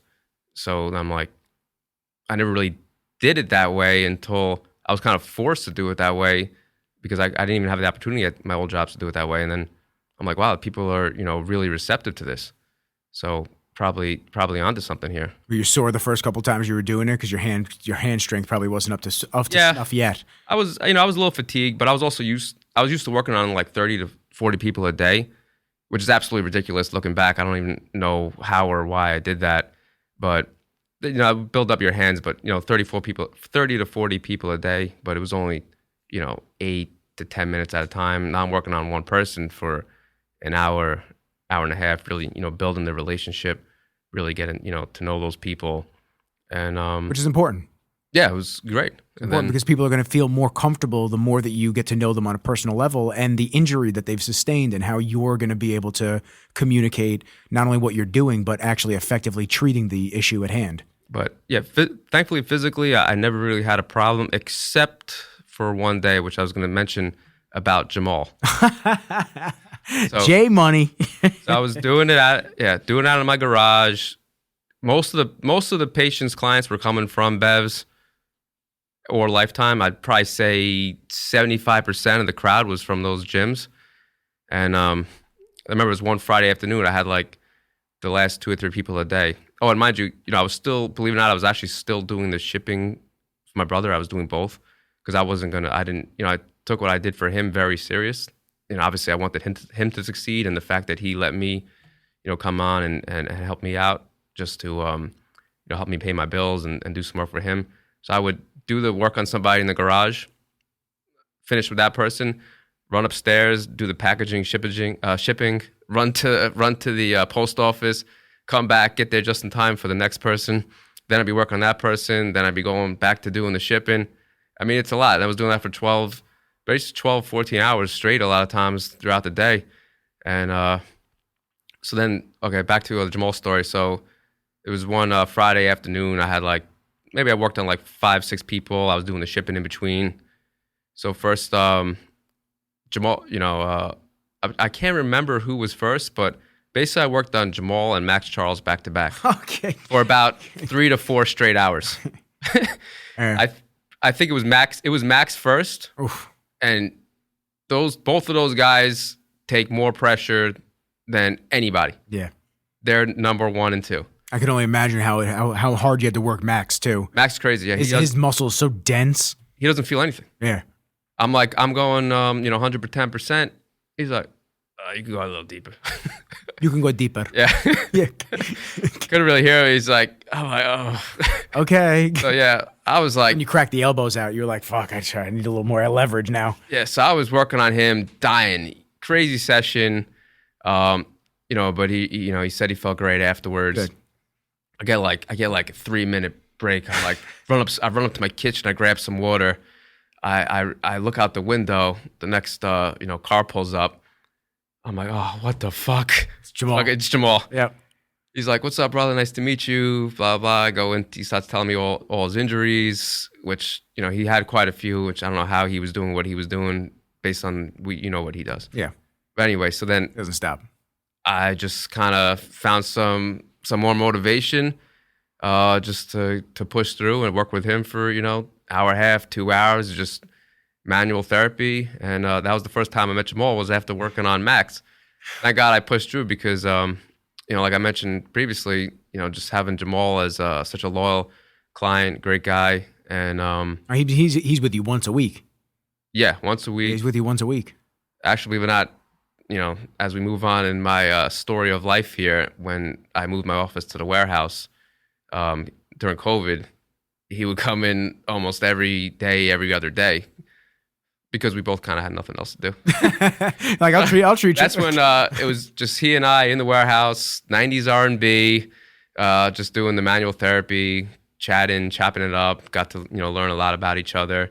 He was always telling me some of his goals. How he was going to make the pre-workout and this and that. And now it's thinking back at some of that stuff and seeing everybody's a lot of these people's visions become reality for them, obviously makes me happy. Yeah, the development you see of different people, and it's not just talk. It's not just somebody just saying things to say it because they are bored and don't have anything going at the current moment. They actually follow through with it when it's time to execute. Yeah. It's pretty cool. Yeah, I'm happy for him. And just like he wants to see with me, I want to see with him, as much success as possible. Yeah, well, that's also the team, man. You hope that the people that you have around you, the people treating you, the people that are in your corner are going to hold that same energy on a constant basis. Yeah. That's huge. So he went with me from the garage, obviously, to the warehouse, to the new, well, it's not so new anymore. We've been there for over 2 years. Time flies. But yeah, thank God, I think back and like all these different moments, thank God I, put 100% effort with him because, just this week he sent me 2 new people along. Dude knows everybody. Yeah, exactly. Yeah. He knows. Brick by brick, man. Yeah, and when I was doing it out of my garage and I had that sign right, if you look at some of my old Instagram videos, which looking back, at just, they're a little weird. Just me in the garage, massaging people, doing what I'm doing. I swear it's a business. I swear it's a legitimate business. You could see the sign above, the table where I was working, that sign right there. And again, I didn't know where that was going to take me. But just real quickly, so I was in the garage, I was going up and down with the shipping. It was just that, again, that became a too much, I like to think I can handle anything. But just between like some days I had 10, 15, 20 people coming through the garage. Shout out to my neighbors on my old block. They did not care. They all supported me. Half of them were. Is he turning tricks in that garage? Yeah. What's going on over there? Oh, they would say so. My neighbor across the street, he was always outside hanging out. Jamie's my boy. He still comes into the new office also, even though he's my old neighbor. He would text me like, "Bro, what's with these giant, massive dudes coming in your garage? Are these like NFL players, wrestlers? Filming a movie." Yeah. It's like, what the? Stop spying on me, Jamie. Yeah, he's like, fuck is going on there? I was like, bro, I don't even know. I don't know where these people come from at this point now. But then like I said, 10, 15, even at some days 20 people a day coming into the garage. Some people wanted to come 5 a.m. I had some people come 10 o'clock at night.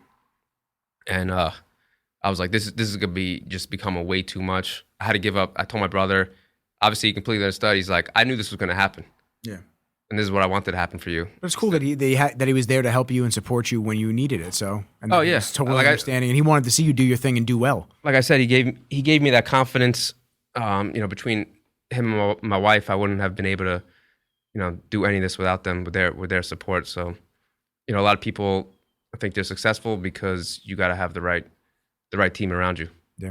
Without the right support, it could be very difficult. Yeah. So I'm not going to sit here and say I did everything on my own, because again, without my wife, my brother, and even my parents, my in-laws, they all supported me with everything I was doing. Yeah, 100%. That's huge. They didn't say, "Oh, you're gonna quit your job. Where's your money gonna come from?" We just they had faith in me that figure it out as we roll. That's it. So then, I had the sign up in the garage. Again, no great thing is created suddenly, and but I still didn't know what I was gonna do. I didn't have a plan. But the plan was. I knew I needed to get out of my garage because. But the funny thing is, you're saying that you didn't have a plan, but the plan was unfolding without you even understanding or noticing that things were actually unfolding that way. Yeah, looking back, that's exactly what happened. Yeah. So I didn't really, again, I didn't plan on doing the garage, and then, I was in the garage. That's it could be a lonely world. I don't think a lot of people really realize, just starting at 7, 8 o'clock in the morning, person after person after person after person. Yep. I would just, at one time I tried watching Netflix. That didn't go over too well. I don't think the person liked that. I was focusing on the movie while I was trying to work on their back. Yeah. So I just, went with the tunes. I used to put on some music videos on the TV. But that got lonely. I said, I have to, I want to get out of this garage, but there was no way I could take over rent in the storefront. No way I could, give you credit for this, because that's a stressful thing to do. Yeah, it's overhead. I didn't feel like I had the money, or even though I was busy, I didn't feel like I had the timing yet to just like go, lease a storefront for a PT office, a giant, square footage gym, a warehouse, or this or that. So I'm like, I just need to get out of this garage. Yeah. So that's how I felt like when I was editing in my room. I would shoot.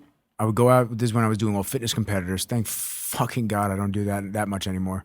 But it was basically just like all day I'd be shooting at bevs or gyms or this or that or supplement companies and this and that. And it was great. Like I was getting a lot of exposure. I was able to work with a lot of different people.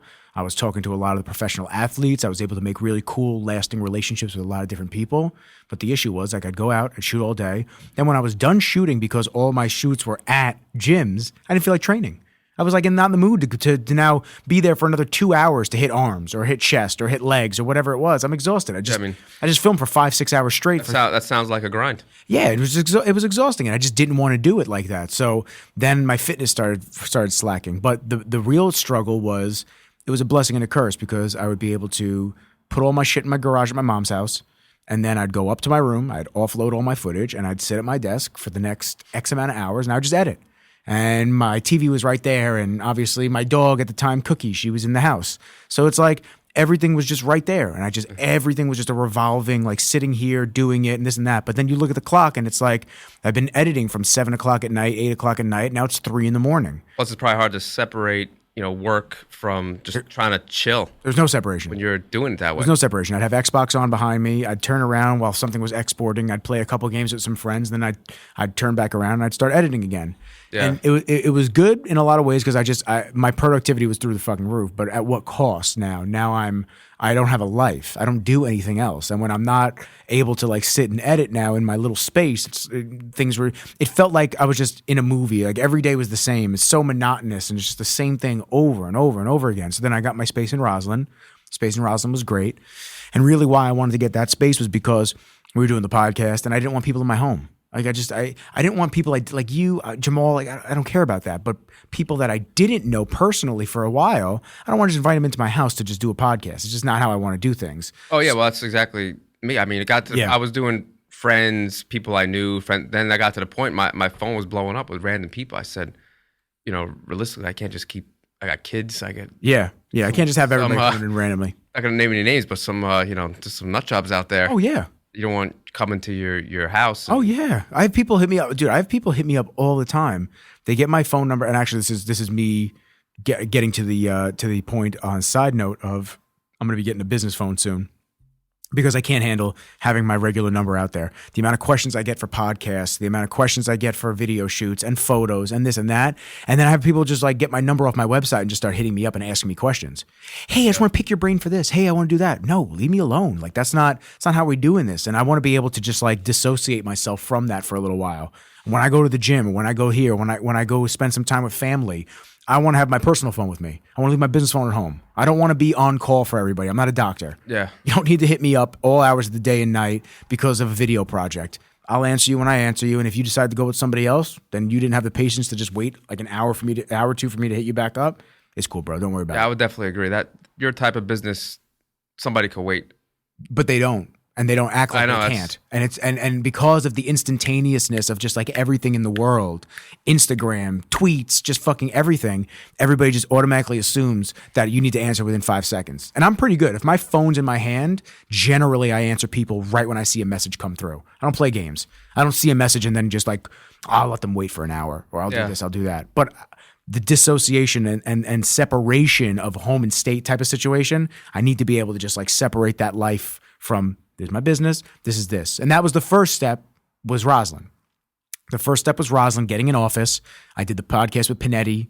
How long were you there for? Oh my God. I signed my lease in August of 2019 and then fucking COVID. Oh, right. Okay. And so that felt like I was there forever. So I was there from 2019 almost, up until 4 years. Yeah, up until last month. Basically 4 years. Yeah. And then from last month, I was looking for spaces near me and this and that. And then this presented itself and it was, you never came to my first office. This office is almost double the size of my old office. Okay. It's a little over double the size. So we made it look good on the video. You couldn't really tell how small it was. It was pretty fucking small. Size doesn't matter. Oh shit. It's not what she said. But no, just like if you look at my old videos, like I said, the garage, then you probably didn't get to the part of the story. You're probably wondering how I transitioned from the garage to the next space. Well, you said the warehouse was the next space. Yeah, so the warehouse was the next space. But I mean, in summing up what I'm saying, go ahead. Yeah, I'm just saying. In summing up what I was kind of getting to, it's just like the progressive jumps into like now this is the new space. Now I can breathe a little bit. I've made it more convenient for myself to be able to do podcasts on a whim and to be able to come in and see people and push the mics aside and be able to like content strategize and plan. Definitely an amazing accomplishment. Something little by little.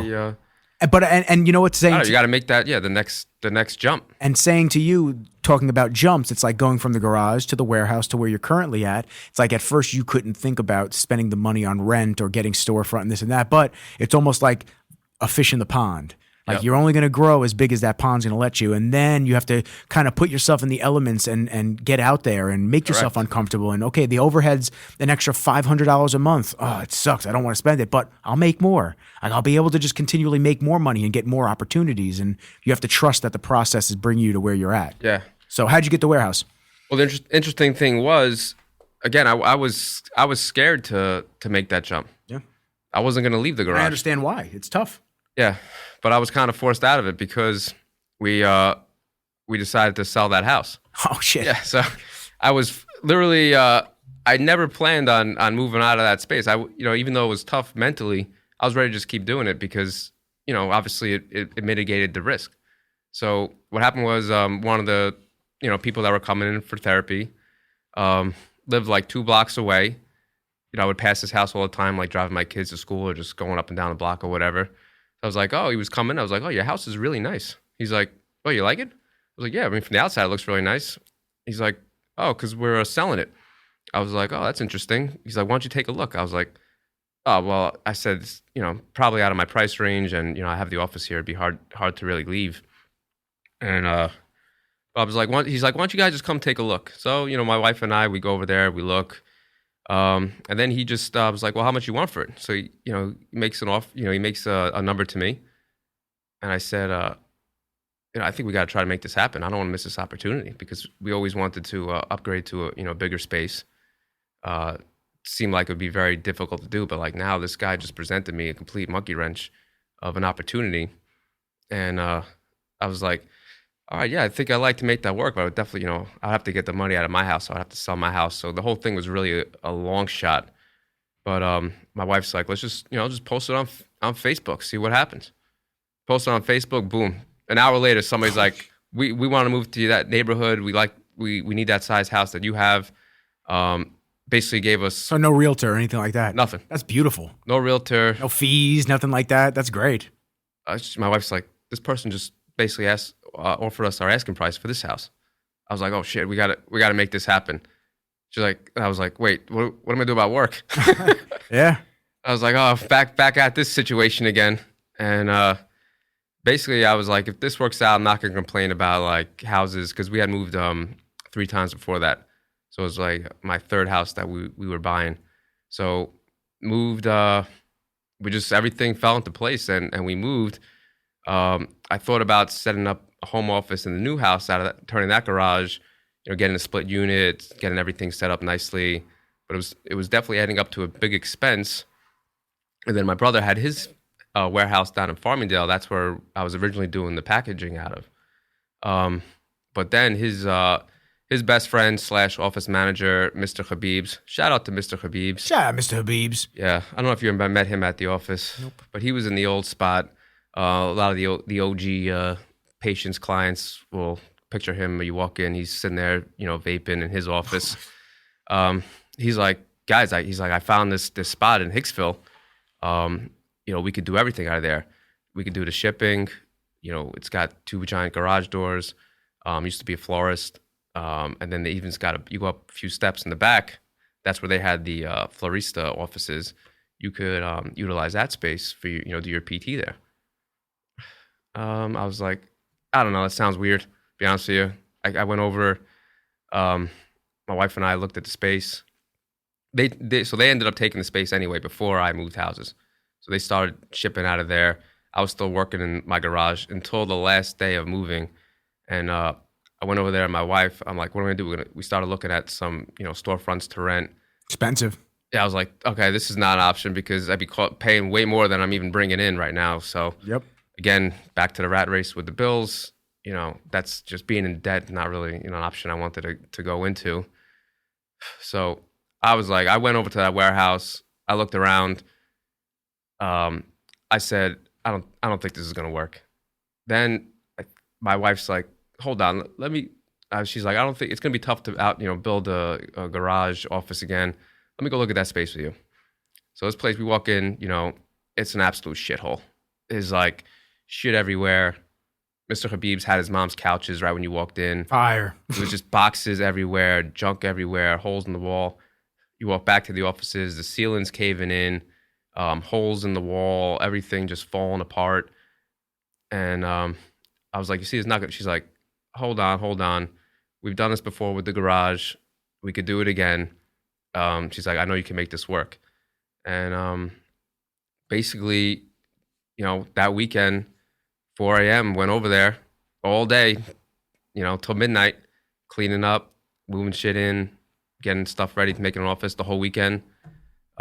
Basically, by that Monday, I transitioned all the people that would come into the garage. I moved houses one weekend.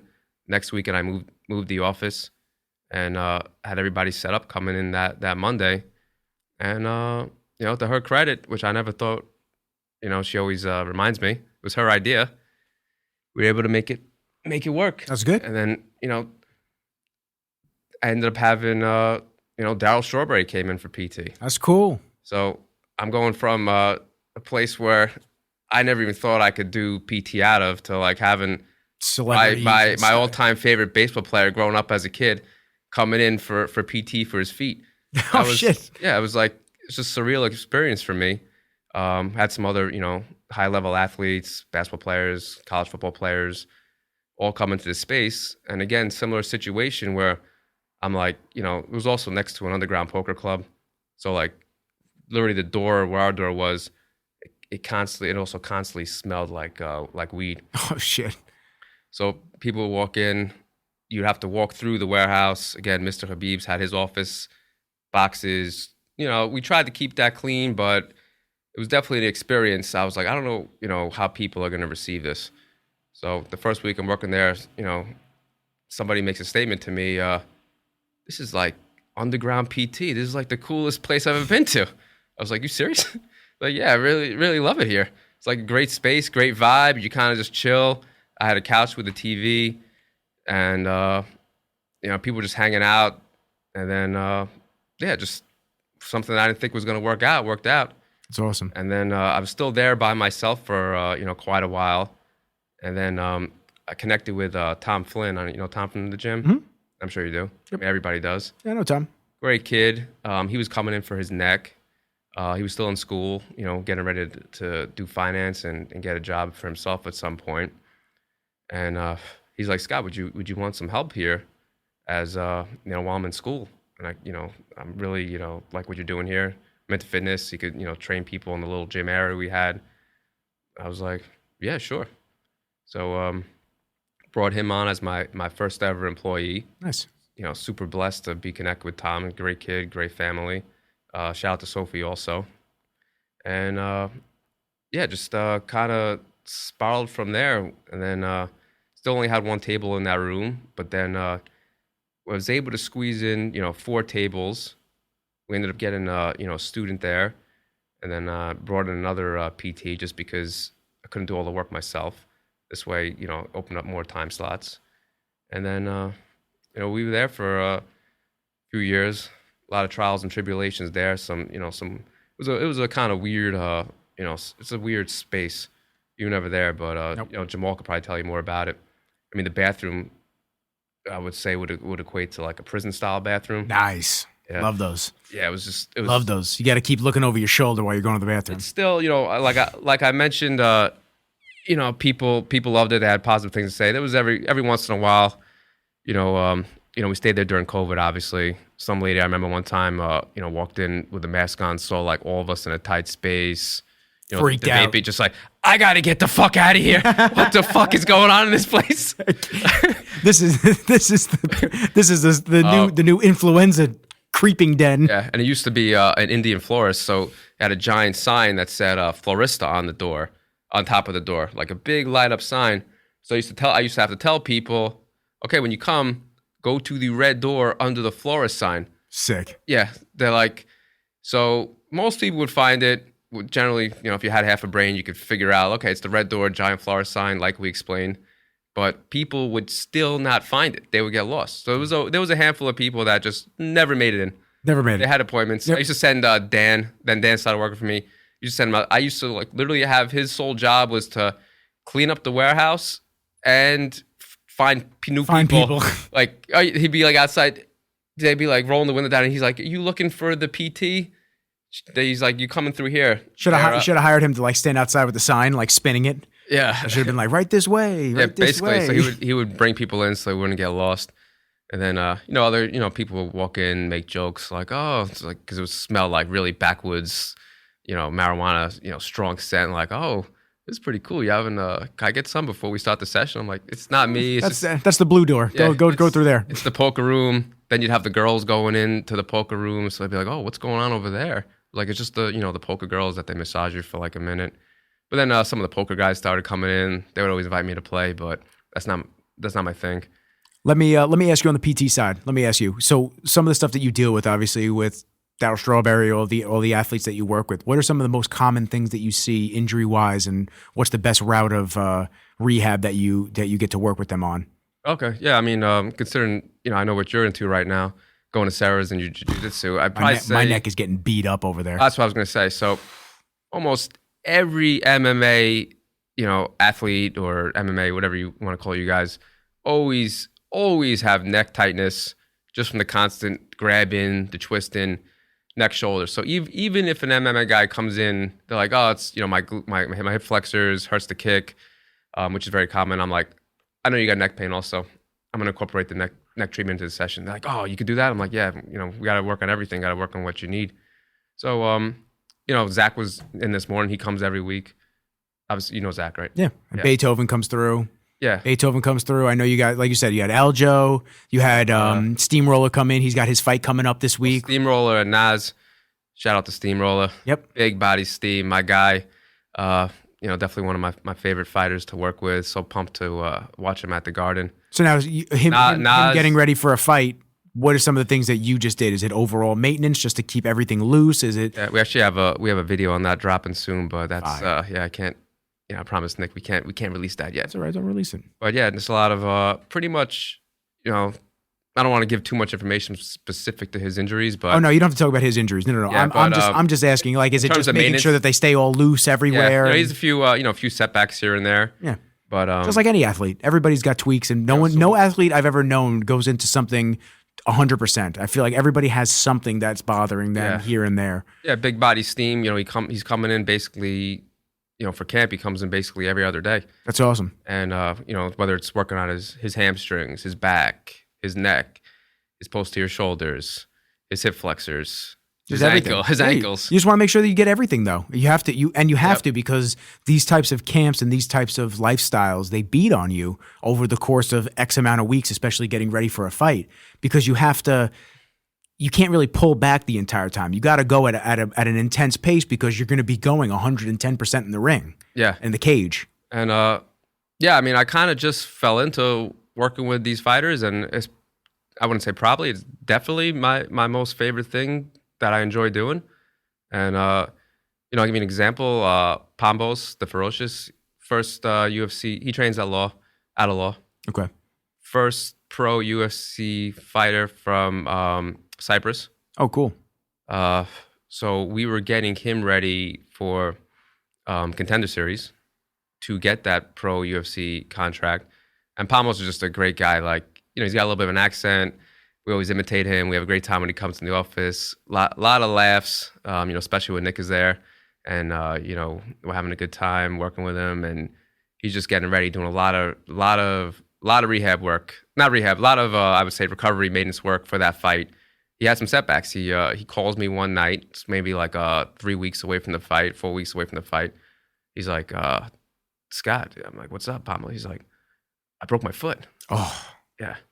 He's like, I went to the podiatrist or the doctor. I forgot. He's like, I broke my foot. I got a broken bone in my foot. I was like, oh, damn. I was like, what the I was like, that really, because he was having some pain, but I just thought we could work around it. He's like, yeah, you got him next time. He's like, the fuck you talking about? I'm fighting anyway. Yeah, he's still fighting. Fuck yeah. Yeah. He's still fighting. So I'm like, all right, let's do this. Do whatever we got to do to make sure that foot's ready.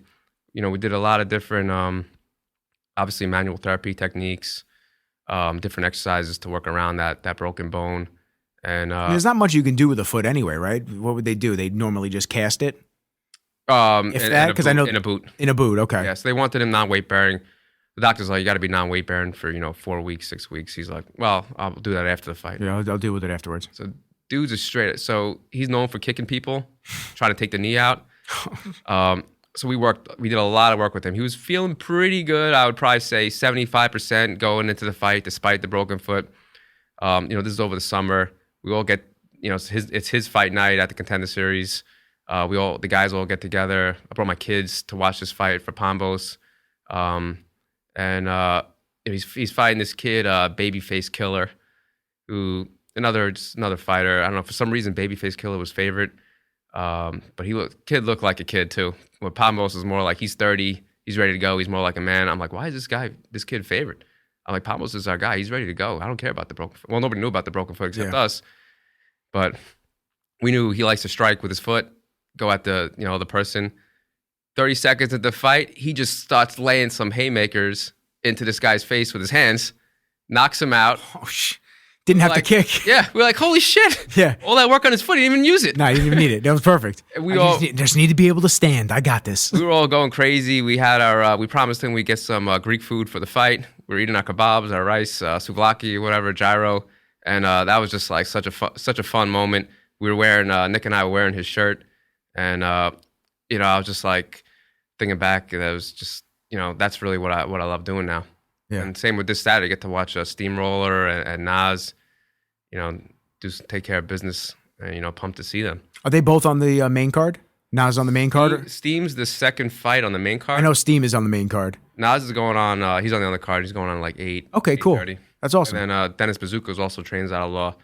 I don't know a lot of the law guys. I mean, my main guy is John Beneducci, Manimal. Okay, yeah. He's coming on the show. I think he's on next week or the week after, but he's coming on. He's been dope, man, since I've been learning at Sarah's.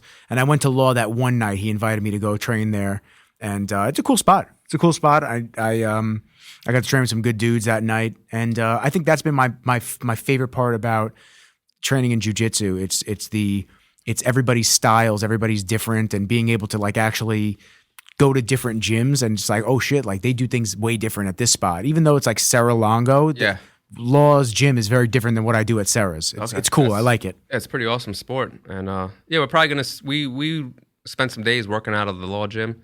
Probably going to do that again around, Christmas time. That's awesome. For the holidays. We just got to, figure out that date on that. And man, I mean, just the fact that now I'm working with these fighters and, get to see them in action. It's really, really quite incredible. And I think that's what I enjoy the most out of everything I do.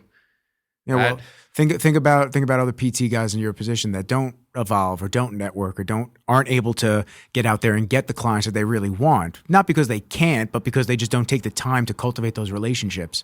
Yeah, and start working towards the sports that they want to work in. So they get, like we said earlier, just those accident patients, just the round robin of just here we go and oh your neck hurts, oh whiplash again and stuff like that. Again, if I was the way I would these people would not go work with me out of the offices that I was working at. Mm-hmm. They wouldn't even, it'd be pointless for them to go there. Yep. And because I wouldn't have the time to spend with them. Yeah, so you've upgraded into the position that you've always wanted to be in. Whether you knew that consciously or subconsciously, you've gotten yourself to that position that you're in now. Looking back, just evolved into that. And, like you just said, a lot of the young PTs, I get messages on Instagram, sometimes, hey, I follow your page, love seeing, what you do, the hands-on work. How do I get to work with fighters or these athletes like you work with? What kind of advice can you give me? And honestly, I don't even know because I don't know what advice I give myself. I kind of just steamrolled into that situation of just doing a good job with everybody and taking advantage of opportunities. Yeah, your reputation. If you're in a specific place that you have some of the athletes that you want to work with, networking is huge. Yeah, I've never run ads on my business. It's not a flex. It's not anything. It's just kind of I've never really taken the time to make a highlight reel of all of my videos that I've done and this and that. It's just my business has been all word of mouth, and because of it, I've been able to get clients like Rain, clients like the BBC when I first started working with them, shooting some doc stuff. Like I've been able to work with some amazing people and companies, and I attribute all of it to the ability to. This client was super happy with the success rate that we had on the campaign that we ran. They told other people, like word of mouth. That's so important. So that's your reputation, your networking. These are things that will get you to the piece that you want to get to, but you have to take the time to cultivate all of that as time goes on. Yep. If you're in a business and you're not getting word of mouth referrals, you better change something or do something else. Yeah, change it up, man. Because that's again, garage and what I used to do at the warehouse was all word of mouth. Yeah. There'd be no other way to find us. Yeah, the underground PT. Yeah, that's people. And then, believe it or not, when I was, decided to finally, which I had to move out of that space because for a lot of different reasons of, different issues there with the landlord and things falling apart. I had to move out of there. By the end, it really, really had to go. and also because we were busting at the seams. I had like 4 treatment tables, and I mean the room, I would say, was almost narrow. Definitely, I think a little narrower than this. Probably if you want to get rid of that window, they had like 10 feet wide. So we had like 4 tables like just on top of each other. Yeah. Just 2 people sitting on the couch. Yeah, it's tough. It was like, I remember at one point I set up a table and by the boxes in the warehouse, just working on people there. I was like, this is getting insane. Well, once again, you outgrew your pond again, so it's not time to upgrade. Yeah, and then I lost my train of thought. But anyway, I had to get out of the warehouse, and then somehow, again, got to thank my wife. I know she said she wants to listen to the podcast. Shouts to wifey. Yeah, shouts to Steph. Again, I had to get out of the warehouse. I knew I had to do it at some point. But again, back to the same theme, I was a little hesitant, a little scared to take on, I was looking at places to lease. Now I really was looking. I was like, came very close to signing a storefront lease. You know what TCBY is in Plainview? Because I know you grew up in Plainview. Yep, Dr. Bewell space. I looked at that, and I looked at the other end. Oh, around the corner by the deli? Yep. That's Brian Lou's Deli. That's actually a good spot. Yeah. It used to be, oh my God, what was it called? It's an old deli. Now it's called Brian Lou's Sandwich Express. It was Sandwich Express. That's what it was used to be called. But now it's Brian Lou's Sandwich. Gotcha. This guy makes some monster sandwiches. Fire. I need to go there. Somebody actually got us a gift card there a couple weeks ago, so we were getting some food from there. But anyway, it was either, okay, you want to take this end, it's now a karate place, or the Dr. Bewell spot. The Dr. Bewell spot was the right size, but it had a kitchen in the back. Yeah, you didn't need it. So I was like, unfortunately, I'm not paying extra. Yeah, that's what I was going to say. You're going to pay extra for that. It's just don't need to. I like to eat. Maybe I could have brought in, Empire Nutrition and do some cool. cooking back there. That'd be cool. Love those guys. But anyway, yeah, so, and then the other spot was not that big, still bigger than what I had, but I'm like, I can't sign a lease and then outgrow the space. Yeah, within a half a year. Yeah, it would just be, I don't want to be tight again. I'm tired of being in a tight space. That's why I got this, man. I was originally going to get the one across the street, and I was across the hall. That thing was like 4 times the size of this, but I was like, I would have had a separate area for the podcast, a separate office. Like, it would have been way too big, and then, it would have been another $800 a month. I said, you know what? I'm good on this right now. I'll sit here for a little while, and then I'll upgrade again. Plus, I didn't like the idea of being in a medical plaza with other, like, it's just not the vibe that I want to have for our, what we do. No offense, you got this kind of medical plaza. It's okay. But, yeah, I mean, it works for you. You're in here. Yeah, I'm chilling, man. I'm going to put some sound panels up soon. I ordered some. They come next month. Replacing some of these ceiling tiles, putting some sound panels on the wall. Everything's going to be great. Yeah. So, look at, and the cost of those places, just like, I remember the landlord, I was trying to negotiate the rent a little bit. I'm like, all right, I'll pay this amount you want, but you got to at least, fix this whole... Take down. It was the clothing store, so you got to take down the wardrobe walls because I don't need that. He's like, no. Yeah, no, it's as is. As is. That's what they say. They love saying that shit. Yeah, as is. As is. I was like, so now I gotta. You want like first month, last month? Yeah. You basically want me to give you like $20,000-$30,000. Yep. And you can't even fix a fucking hole in the wall. Nope, they can't. I dealt with that with a couple of guys in town too. I was like, you need to take the glue off the wall from the last guy and this and that, blah, blah. Oh, it's as is. But we'll give you 2 months free rent. I go, why don't you take that 2 months free rent and just fix what the fuck I asked you to fix? I don't know. Maybe I'm stupid. I have no idea. Maybe I just don't understand what's going on. But that seems like it's not going to take that much money to fix these things. I actually will make out better if I take the free month's rent, but I'd rather just not even deal with it. Just you deal with these problems. And then the funny thing is, one of the rooms was a recording studio. So there was a glass window to the next office that he's trying to sell as a separate office. Yeah. So I said, can you put a barrier up? He's like, well, yeah, well, we'll show the office and this and that. He's like, but then when the tenant eventually comes, then we'll put it up. I go, so like I could just be in the middle of a podcast and you and prospective clients are going to come in the other room, showing them the room while I'm just sitting here. What am I in a fucking aquarium? I go, dude, I'm good on this. I don't get why they like that. The place sat vacant for about a long time. I'd probably say a year or two before that karate place came in. Yeah. Maybe they got a better deal due to my negotiation. But I told my wife, I was like, I got to get out of this warehouse at some point. And she was like, she's like, you really need to move out from this warehouse. Even though she was the one that gave me that confidence to get started there. Oh, she knew it's time for the next jump. You're doing your thing. She would pop in to just like hear this, say hello, and it was almost like a spot like she wouldn't even be comfortable bringing the kids to, between like the constant marijuana smell, Mr. Khabib's vaping all the time, cherry vape going. I yell at people that vape. Yeah, just like a constant mess in that place. A lot of weird shit. There was always weird shit going on. There was the hawk eating the squirrel story day in front of the office. Jamal could tell you about that one. It was pretty funny. There's a lot of just weird stuff would go on. I was like, to really take this thing to the next level, I got to get out of the space. But again, I was nervous to make the jump because of the cost factor. But eventually, you get settled in, you start making more money, and eventually you're going to be ready for the next jump. Yeah, my wife. So again, thanks to my wife, we were looking at places. I was like, I don't want to rent in a building. I don't want to deal with this bullshit with the landlord. Fuck these guys with this. Your common expenses. All your that share of the electricity, which doesn't even make any fucking expensive. sense. Like, okay, cool. How am I going to do the PT I want to do it? Not get just a high volume, but have these crazy expenses. It's not. I don't see how it's going to work. God bless anybody, how they do it. I don't know, but I guess they do it. But I was like, I got to find a different option. So we started looking at places to buy. And right on the way to that warehouse was always this Gatsby's hair salon. And look kind of dingy from the outside. My wife's like, look, it's for sale. It's kind of reasonable price. I think, we might be able to swing this, using, maybe take a loan, like an SBA loan, it's called, small business loan.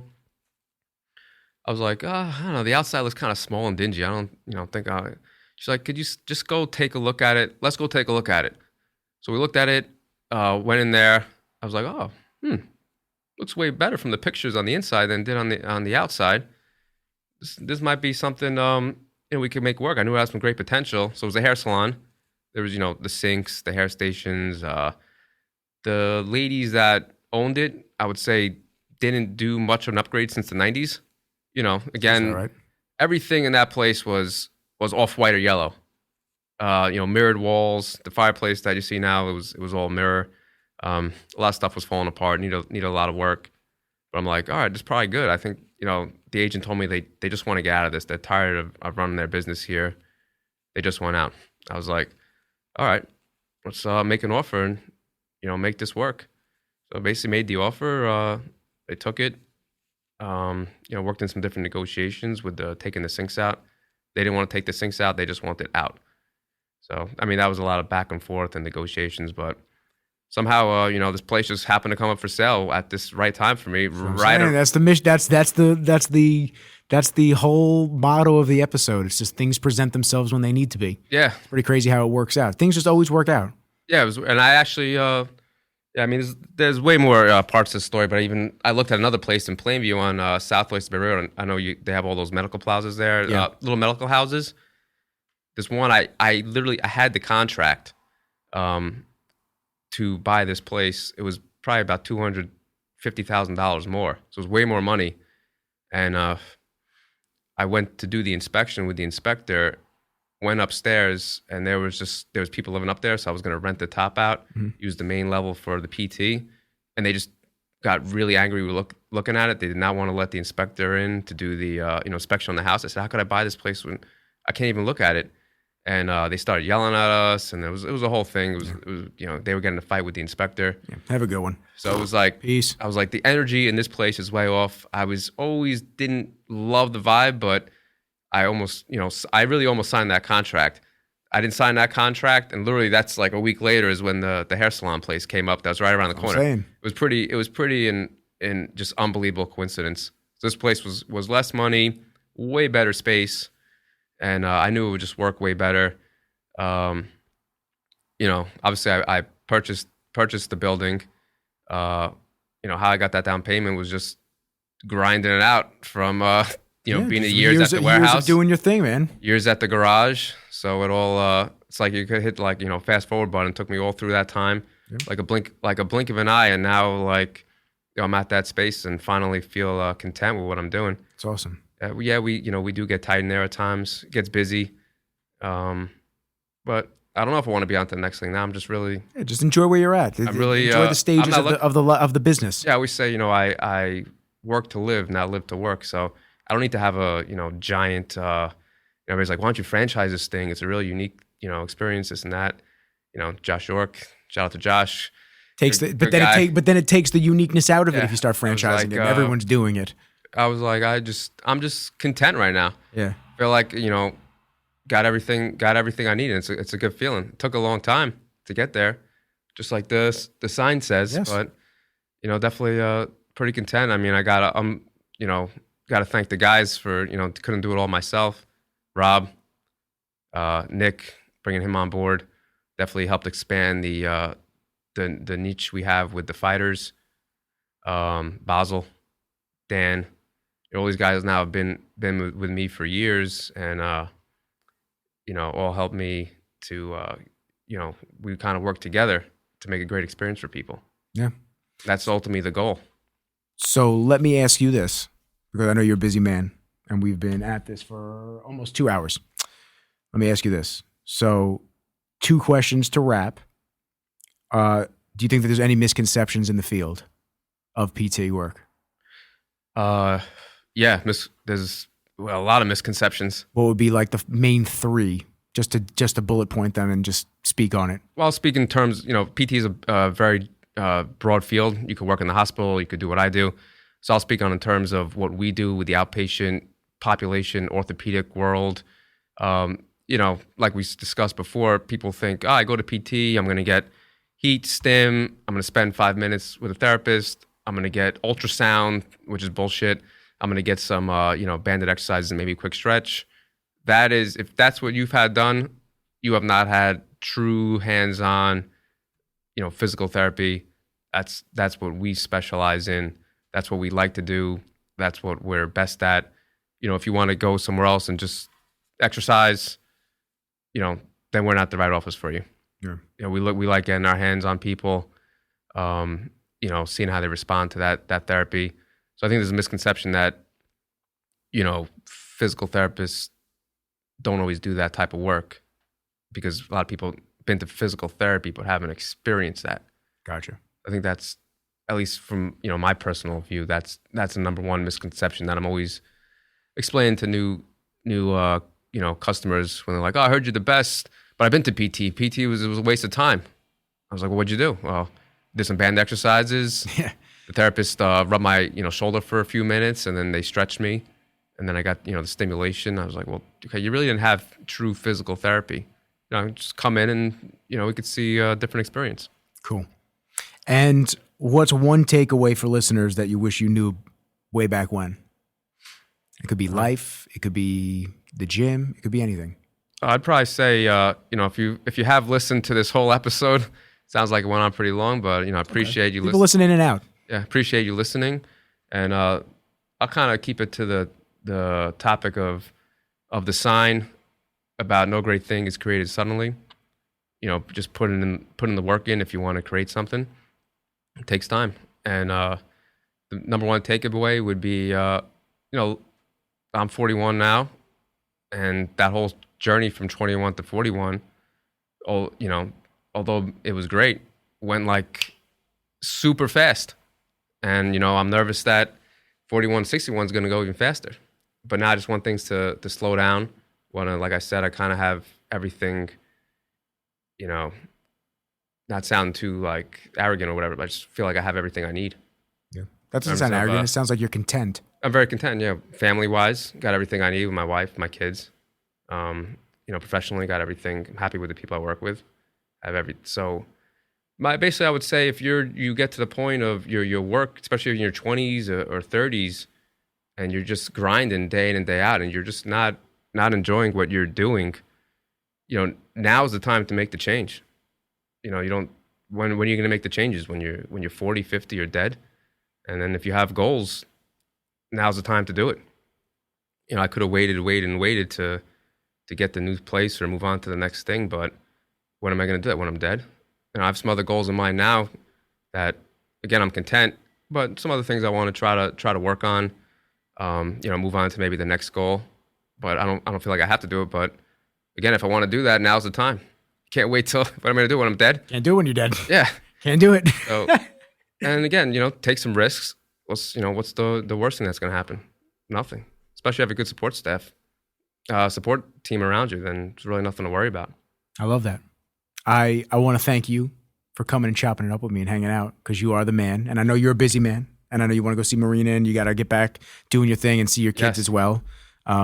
how can people contact you if they've watched and they want to consider coming to you for treatment, or just reach out to you and see, if they're having some questions about getting work done? How can they reach you? You can address them directly to the camera. Okay. Yeah, definitely. Appreciate you having me on, and anybody that's listened to this point about my personal journey, especially in the PT world. Thanks for listening. But the best way to reach me you could either call the office 516-935-0814. You can send me a message on Instagram, at the Savage Physiodoc. Feel free to reach out, ask me any questions you have. There's no pressure to come in. I really do love what I do. I like hearing from people, seeing what's going on with them, whatever injury that may be. And then, if you come in to see us, the goal is to give you the best experience possible. That's just from day one how I've been doing it, and that's never going to change. Cool. Listen, Doc, I appreciate you. And everybody that listened, I hope you got all the little gems out of this, especially the sign. No great thing is created suddenly. And that's going to be the theme of the episode especially. So any questions, hit the doc up. Definitely go see him for treatment if you're in the area and you're feeling a little off. They'll definitely help you out. They've put me back together multiple times, and I always appreciate it when something happens and I call them up. I'm like, oh, I think I fucked something up. Yep. I need some help. So you guys are always amazing, and I appreciate y'all. And big episode 74. Make sure you share, like, comment, subscribe. It helps the algorithm. It helps the channel grow. It helps me continue to have amazing guests like Dr. Scott come in, chop it up with me, take the time to talk about their journey, because I know that his journey definitely can help somebody else along the line of their journey. So on that note, peace.